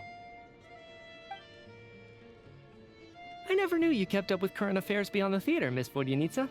You really have a heart for the common person. Most Fae in your position have long been indifferent to the plight of humans. Well, those of us who choose to live in human cities are naturally going to pay attention to any significant upheaval. Isn't the Rooster a Fae himself? I'm just surprised to learn that even someone with as much experience as him is getting so stressed out over Project Stuja. What is the end goal of this project anyway? This is it. We're finally going there. I'm sure Mitya can sense on some level that she's fishing for information. But since their conversation is so relaxed, he might just let something slip. It's stressing me out too. If I'd only made better progress with my research, things wouldn't have dragged on this long. Oh, so your work is related to Project Stuja? That's right. The Armory Palace needs a brand new energy source. Not the power of the Light Realm, and not elemental energy. Right now, the only thing that meets the requirements is the power contained within stellar linchpins. But harnessing that power is costly. Each step of the process requires enormous amounts of Kresnik crystal, from extraction to quantification to attempts at conversion. Progress has been painfully slow, and the team is getting burned out as time goes by. Sometimes, I see people staring into space as if in a trance. Could it be that this new energy source has side effects? No, it doesn't affect us, because the energy is used for... Okay, I got it. Stop choking me. Sorry, I can't talk about that. I think we're all just exhausted. We've been working ourselves to the bone for so long with so little progress to show for it. It's no wonder people are struggling to stay motivated. Seems like I owe you an apology. I shouldn't have gotten so mad at you for not paying attention during the show. Don't worry about it. I count myself lucky, to be honest. I don't envy the people who work closely with the Tsaritsa herself. I'd much rather be in my current position. At least I don't have to shoulder any major responsibilities. So they're trying to develop a completely new kind of energy. Yeah, censored by a scarf. Who would have thought? Oh, dear. It looks like my time is up. I'm afraid I have to leave. I'm so sorry. We ended up barely talking about the theater. That's okay. It was a pleasure chatting with you, really. Let's make up for it next time. Yeah, hopefully once the work pressure eases up a little, I'll be able to focus more on the performance, and then we'll have more to discuss. We touched on some confidential issues today. I'd be grateful if you could keep it between us. That could have gone worse. Nice job. Why was Mitya in such a hurry to leave, though? Sorry, routine inspection.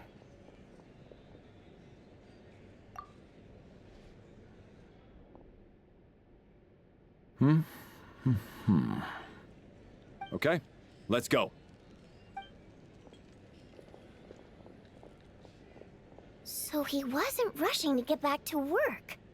He must have calculated that Valeri would find him here in exactly 25 minutes. That's frighteningly accurate. One of the main duties of the Special Assignments Battalion is to ensure that important figures stick to their schedules. All right, time for us to get going too. Excuse me, check please. We'll settle our check too, then. Oh, hello there. Mr. Mitya paid the check before leaving.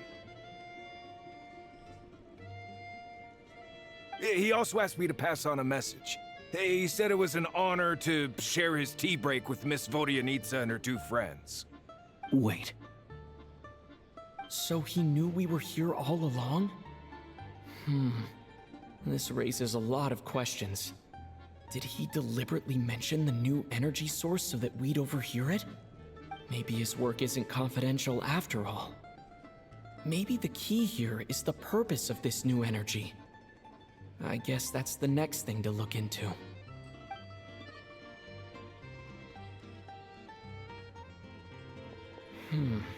Vodyanitsa and Alosha have left. Time to head back and call it a day.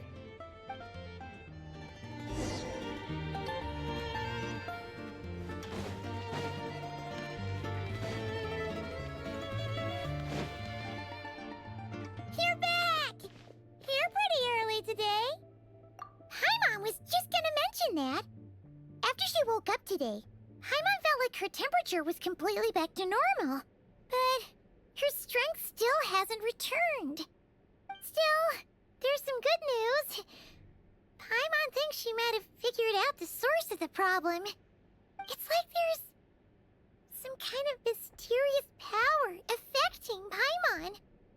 Paimon's never felt this way before during any of her travels.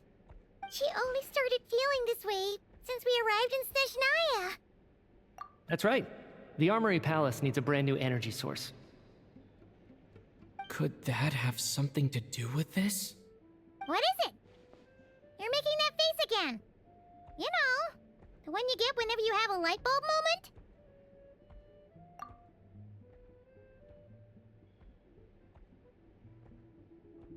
So, they're trying to develop a new energy source here? And you think that might be why Paimon's feeling unwell? Well, Meiji denied that the energy they're researching has any side effects. Although, he did say that people working on the project have been having issues with their concentration and short-term memory. And even so, those are completely different symptoms from Paimon's. It's pretty faint, so it's kind of hard to tell.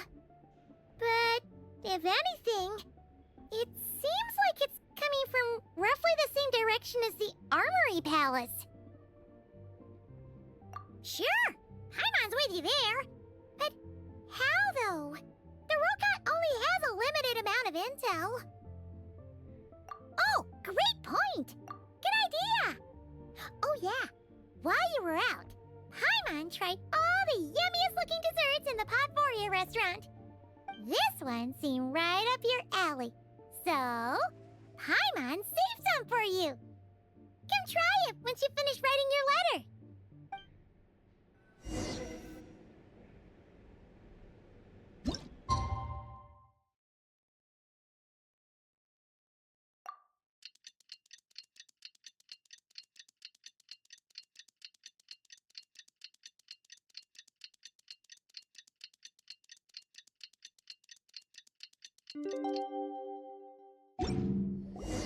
Alosha replied. He says that we won't be able to speak at the Vetcha, but he can arrange for us to attend as visitors.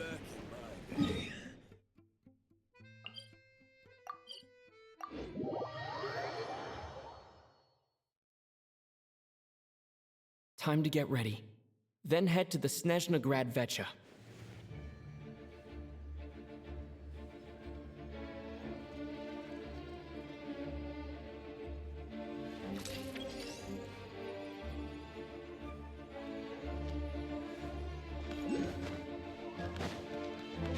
Take a break?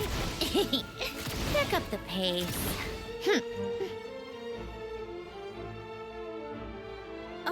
Miss Vodyanitsa, prima donna of the Korolievsky troupe. What a surprise meeting you here. Will you be sitting in on a session of the Vetcha? Sorry, I'm not taking interviews today. Oh good, you're here. The session's about to begin. Let's get inside. Please wait, Miss Vodyanitsa. Could you introduce me to your new friend?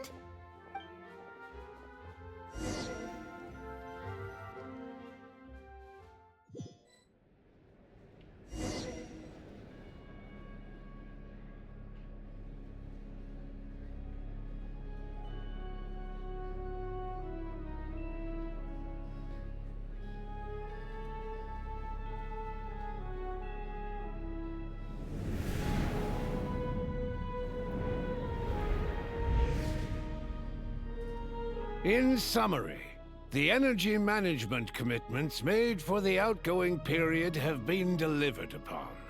Furthermore, both the production and consumption of Kresnik Crystal show clear signs of stabilizing. The relevant agencies have assessed the present circumstances and determined that the status quo can be sustained until the next period. For detailed statistics, I would refer you to the industry reports that have been distributed to all persons present. It should also be noted that while the recent blizzards have led to a significant increase in people's energy expenses, this is strictly a short-term phenomenon associated with a remotely located monster. Her Majesty the Tsaritsa is giving her full attention to this matter. We should have every confidence that it will be dealt with swiftly and conclusively. A financial report on disaster relief is also present in this report, courtesy of Pantalone. They cover the same old ground every single time. The rooster never seems to mind, but everyone else is getting tired of it. There's a general lack of trust. People aren't seeing any tangible benefits that affect them directly. Of course, none of that will be reflected in any of the reports on the table. Yeah, if it weren't for these hard copy documents, I could have at least made something up. Oh, don't mind me. I'm just out here trying to hit my interview quotas. Bring out the kvass. Ever read it? Best-selling newspaper in town. If I remember correctly, you guys don't even have a sales permit. You have to sell from stalls on the street. Okay then, best-selling street stall newspaper in town. Still counts.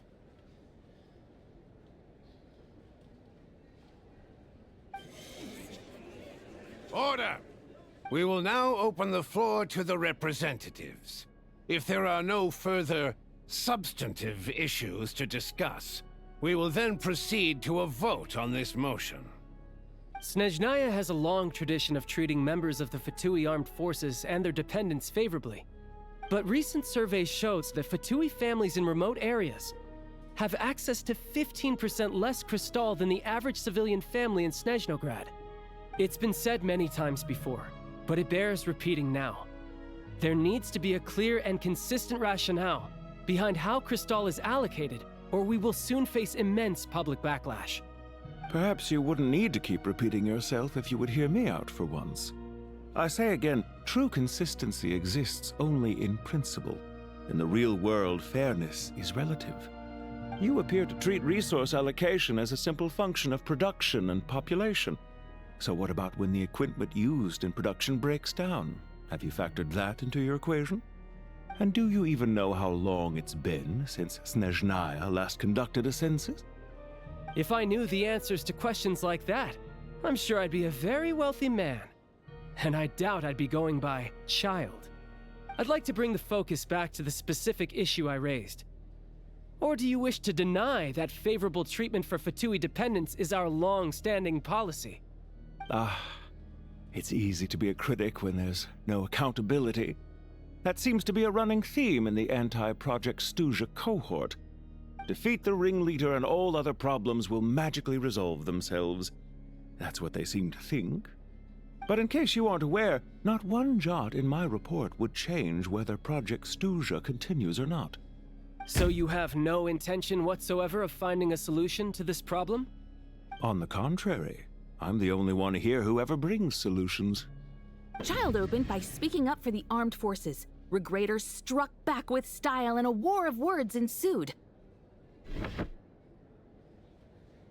Our reporter was live on the scene to get the audience's reaction as it all unfolded. Who do you support? The people have spoken! Child received raucous applause from the crowd as he pushed Regrator onto his back foot with a relentless barrage of questions. It had to be seen to be believed. Now you see why they don't have a sales permit. However this reporter wants to spin things, I haven't forgotten that Tartaglia was representing the Northland Bank when we first met in Liyue. So surely, their relationship can't always have been this strained.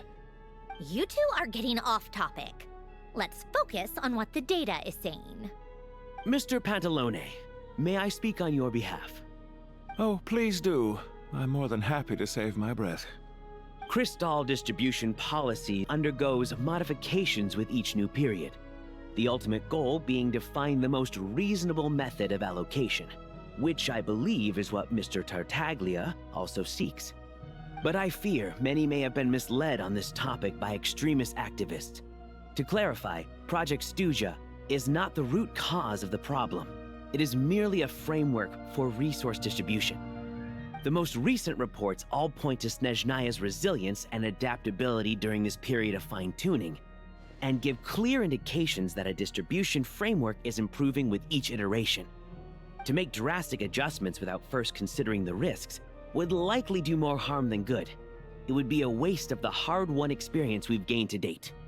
Renowned scholar of finance, Arapov spoke up to clarify the fiscal logic, clearly alluding to social organizations like the Rokot in his words. With the notorious Lelex still active to this day, should the Rokot be held responsible? No, there is someone else to blame. She's just rephrasing what Mr. Pantalone said. The Rokot are the critics he accuses of taking no responsibility for their actions. As for Lilik, you won't have heard of him yet. He's currently the most famous member of the Rokot. Well, more like infamous. Ending Project Stuja has become an obsession for him. Unlike the more decent ones among us, he believes that votes in the Vetcha are all that matter. So whether it's threats, coercion, or bribery, he'll use whatever means necessary to get people to change their vote.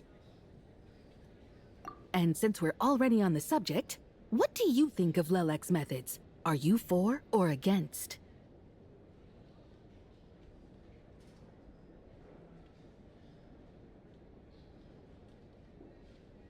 Yes, don't we all? Lelek's supporters grow in number by the day.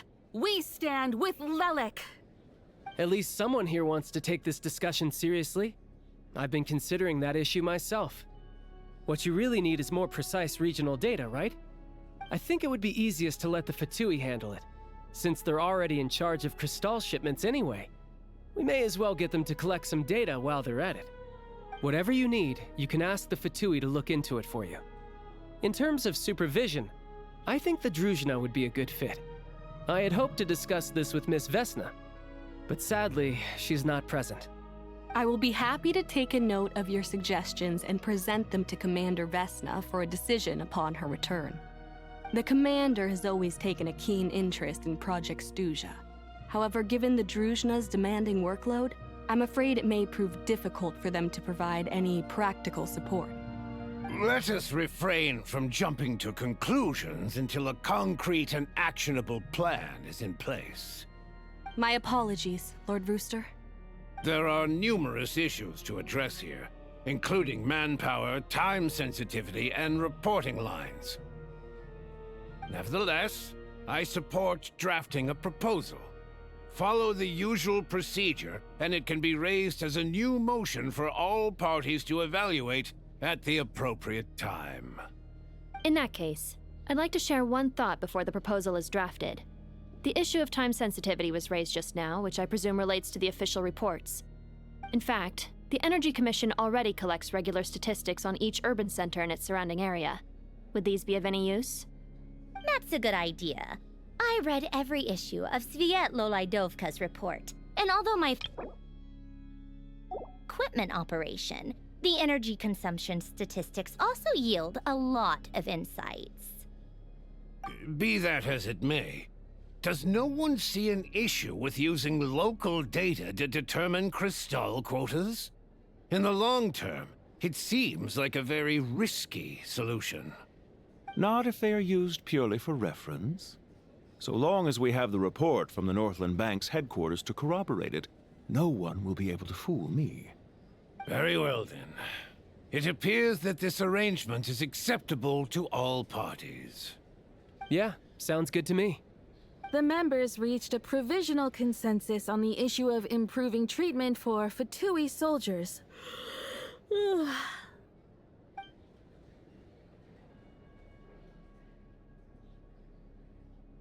Today, the prima donna of the Korailievsky troupe attended a session of the Snezhnograd Vecha in the company of a dashing young man. The question on all our minds is, what is the true nature of their relationship? Write anything like that again, and I'm revoking your permission to interview the troupe. Got it?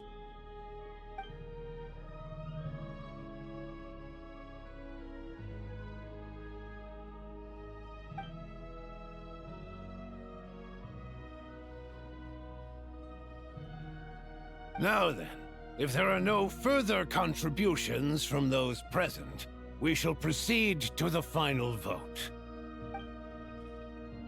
Hey, check it out!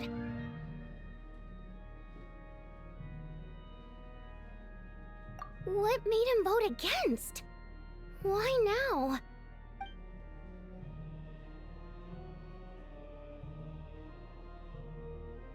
The votes have been tallied. Those in favor of continuing Project Stuja total 61%, securing a clear majority. That was too close. The margin has shrunk yet again. Chuganov was a huge loss. I'll bet Lelek is behind this. I wonder how Pulcinella will respond this time. Chuganov. I see. Lelek strikes again. Yes, go, Lelek. Once Project Stuja is defeated, our unwavering support at Bring Out the Kvass will finally pay off when we make our comeback. I can taste our victory already! In accordance with the result of this vote, Project Stuja will remain in effect until the next Vecha period. Finally, may I remind us all, we debate only for the greater glory and solidarity of our nation. May the aurora shine ever on, and the tundra always stand firm. The session is concluded.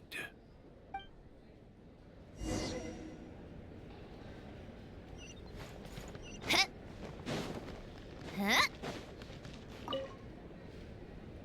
have to say, I really wasn't expecting Chuganov to vote against Project Stuja.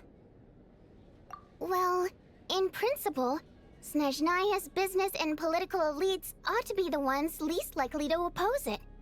As we heard, Project Stuja is basically just a resource distribution framework that requires everyone to cut back during the winter. But even if the policy got cancelled, the Tsaritsa's energy needs wouldn't suddenly go down. The extra demand from the public would have to be filled from somewhere. So logically, the factories would have to take the hit. I got a letter from Mr. Mitya just before today's session. He said he's confirmed that there are issues around overtime and excessive energy consumption at the Iskra manufacturing plant. In a situation like this, once the Rooster receives the report, he'll order the factory to halt production and submit to an investigation before issuing a penalty. But that's a week-long process, and thus didn't make it onto the Vecha agenda this time. I don't think he suspects anything so far. Exactly. And as you know, he's a very selfish person. I was originally gonna try and flip him after he received notice of the official sanctions. My plan was to convince him that the whole thing was completely unfair. Rather than just sit back and take the hit while his factory stopped production, he'd be better off voting to end Project Stuja. At least that way, no one else would be able to make any money either, because all the factories would suddenly have more limited energy to work with.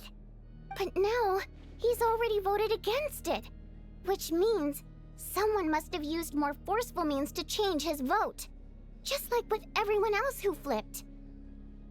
Yeah, no one knows why Lelek is so obsessed with ending Project Stuja, but by the looks of it, he's inching closer and closer to success. Lelek must have strong motivations, given how he'll stop at nothing to achieve his goal. Maybe he knows the full truth of Project Stuja. Maybe my next step should be to focus on him. All right. What are your plans for the rest of the day? Shall we head out? Hey, comrade. I noticed you were here during the debate. I didn't take you for a political enthusiast. Greetings, Harbingers. I just happened to have some free time today, and my new friend here thought it might be fun to check out the Vetcha. Ah, Odette must have introduced you. Looks like you two are getting along pretty well. I'll leave you to catch up. I should head back to the troop. Sure. Break a leg and all that.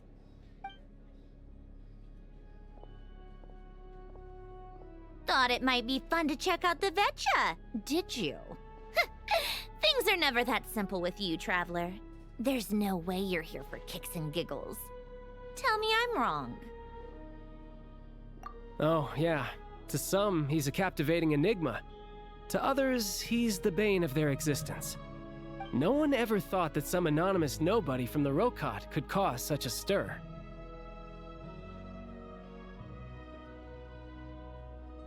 Huh? You want to look into Lelik? Then I'm sure his days of anonymity are numbered. What do you think, Sandrone? Fine by me, I guess. If the Traveler actually manages to expose Lelik, it'll be doing Pulcinella a favor. In return, it seems fair to let him in on what we've learned so far. My thoughts exactly.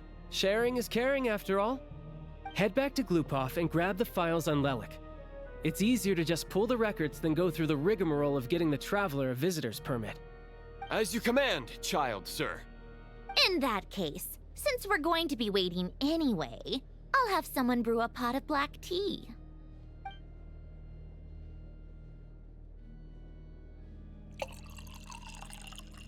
One common thread among the many incidents Lelik has been involved in is that the victims are all too scared to share any real information about him. Clearly, he must have threatened them in some way. His modus operandi is to silently infiltrate the scene and leave a threatening letter behind. But neither the letters nor the crime scenes ever yield any clues to his identity. So all these files have to offer are short statements by the people affected. They don't give us a lot to go on. If nothing else, it shows we're dealing with a trained professional who's versed in counter-surveillance. Yes, and to that point, he often strikes in highly secure locations. The victims are high-ranking and influential people who take their personal security very seriously.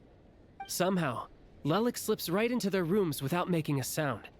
There's never any eyewitnesses, nor the slightest trace of a break-in. If he can get in and out undetected, it means he can strike without warning. Not that that's ever happened so far, but the thought is enough to scare these people sleepless. It's hard to believe that a human being could pull this off flawlessly every time, so they switched the focus of the investigation to Faye. Unfortunately, no one's found anything yet. Careful, don't underestimate me. Although truth be told, I'd probably find it hard not to blow my cover. Direct confrontation is more my style. We haven't ruled out the possibility of Lelik being human. It's just, there can only be a handful of people in all of Teyvat who'd fit the profile. Faye, on the other hand, plenty would have the ability, but few would have the motive. No, not as strong as me. You'll never find the culprit with criteria like that.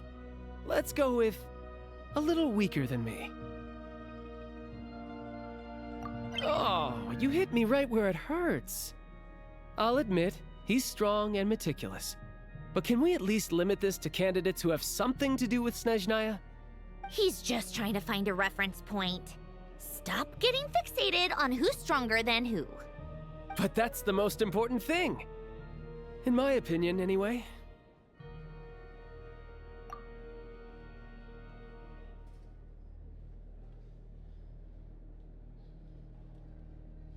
Odette? Yeah, that seems about right. Her skills are solid, and she's always calm under pressure. Except she's Fatui, so the likelihood of her working against us is pretty low. But yeah, much more accurate than your previous example, at least. No, wait a moment. Maybe we should interrogate that assumption. What do you mean? Which assumption? Her Fatui identity doesn't necessarily exonerate her. And when you think about it, the Rokot would be precisely what she needs to conceal her identity. Plus, she wouldn't need to be such a pro at covering her tracks. She'd already know where the Fatui will be and when, so she could choose the perfect time to act. Oh, yikes. I was just thinking out loud. Why is this starting to sound like such a convincing theory? Still, what reason could Odette possibly have for trying to call off Project Stuja? Arlecchino would be the best person to ask. She knows Odette best. Unfortunately, she isn't back yet. Rosaline used to open up to her in private about her struggles with Odette. As I'm sure you can imagine, Arlecchino is quite a lot better with children than Rosaline was. She gave her some tips on how to handle the situation, and Rosaline managed to reach a settlement with Odette before leaving. So I suppose there were at least no lifelong regrets left behind. Beyond that, I don't know the details about that side of things. But I do know that Odette definitely has a motive to hold a grudge against Project Stuja. The reason being, her father passed away during the early stages of the project. That was back before it had been named Project Stuja, when things were still being worked out. But in essence, it's remained the same ever since. Huh, the more you know. Rosaline was always so self-centered. I never understood why she started paying so much attention to Odette. Is that such a surprise? If you cast your mind back, you may remember that Rosaline and I weren't exactly close. We had tea together a few times, but that was about it. Odette's past is no secret. Her father was a Fatus and her mother was a very famous ballerina. On the surface, it looks like she followed right in her parents' footsteps. But the truth is quite a different story. After her father passed away on a mission, her mother was overcome with grief. She broke her leg during a performance and could never dance again. Odette was only interested in ballet at the time, but this tragedy left the family with both breadwinners gone. They could barely make ends meet. Per Capitano's policy, family members of Fatui who died in the line of duty had to be appropriately accommodated and provided with adequate assistance. So, regardless of how Rosaline may have felt about it, it fell to her to resolve the issue of Odette's family's livelihood. In the end, the solution they agreed upon was to have Odette join the Fatui. Right, because the alternative would have been a one-off compensation payment, I guess. In that sense, joining up was definitely the better option. Still, she must have had mixed feelings about it, right? If she doesn't even like the Fatui. It's just a theory, a possibility. But as a motive for Odette to become Lelik, it holds up. That said, I have no idea where Odette's head is at right now, or what her conflict with Rosaline was about. Plenty of people were on bad terms with Rosaline. I have no intention of trying to figure it all out. Yes, but there's not much point in discussing that now. Yeah, back to Lelik. Since our investigations so far have turned up next to nothing, we've got nothing to lose by trying a new angle. Funnily enough, Tonya and I had actually made plans to go to the theater tomorrow to watch Odette's rehearsal. Unfortunately, thanks to this Lelik situation, I'll be stuck working overtime again. Which means you can go in my place. No point wasting the ticket. Plus, you'll get to meet Tonya. Spirit Seeker. Quite the classic ballet. It was passed down through Odette's mother's family for generations, though it hasn't been performed in years. But Odette's been practicing it diligently, and it's finally ready for a return to the stage. Excitement is through the roof. Tickets for the official performance sold out long ago. Tonya's excited for it too. She's desperate to see it no matter what. Personally, it's not really my kind of thing, but since she's my little sister, I had to figure something out. I've actually seen it several times before. The story's pretty straightforward. The lead character follows a trail of clues left behind by a spirit, gradually recovering her memories along the way. It's a tale of love and regret. So not exactly reinventing the wheel, at least by today's standards. But when that classic melody kicks in and the lead character begins to dance, it always gets me. It really is beautiful. Not an easy dance to do justice to, though. I know it's always been Odette's dream to perform this piece, but I'm not sure she's really ready. In that case, I think that even if she is Lelik, we should wait until her performance is over before we respond. I'll let you take it from here, comrade.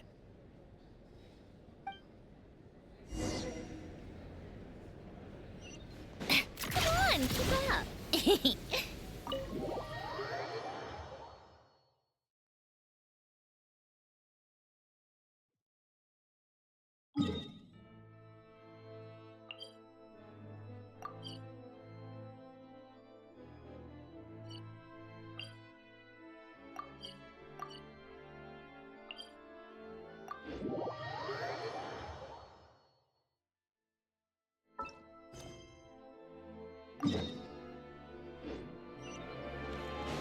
How tiresome. Pick up the pace.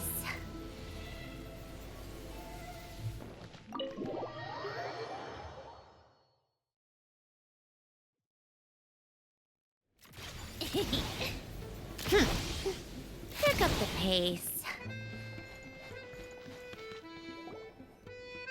Sounds like you made a ton of progress today. It's good that everything's going so smoothly. Next step is to head back to the theater and get a clear answer from Odette. Either way, Paimon doesn't get the sense that she's a bad person. Sure, she might have done some pretty extreme things, but Paimon bet she has her reasons. Maybe this is going too far, but like, with everything she's managed to do so far, wouldn't it make more sense in theory to be even more, you know, heavy-handed? Why leave a letter when she could, well, we know there are plenty of other ways to keep people in line, right? The point is, she could have gone further, but she didn't. So, if it is her, she's got some principles at least. Yeah!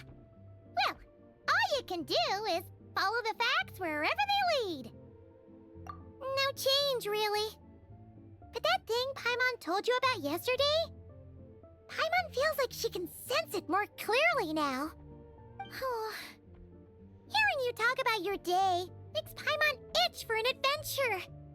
If only she could be there with you so we could experience it all together. Yeah, I wish you could be there too. I'm not used to adventuring alone. But don't worry, we'll get to the bottom of this. Guess it's just one of those things. Never mind. Paimon will behave herself and keep resting.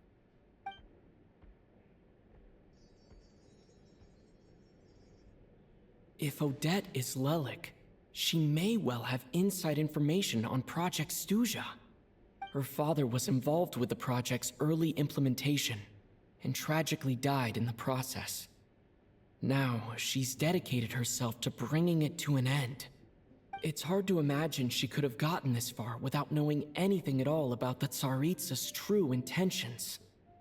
When she spoke to us as a member of the Fatui, how much did she let on?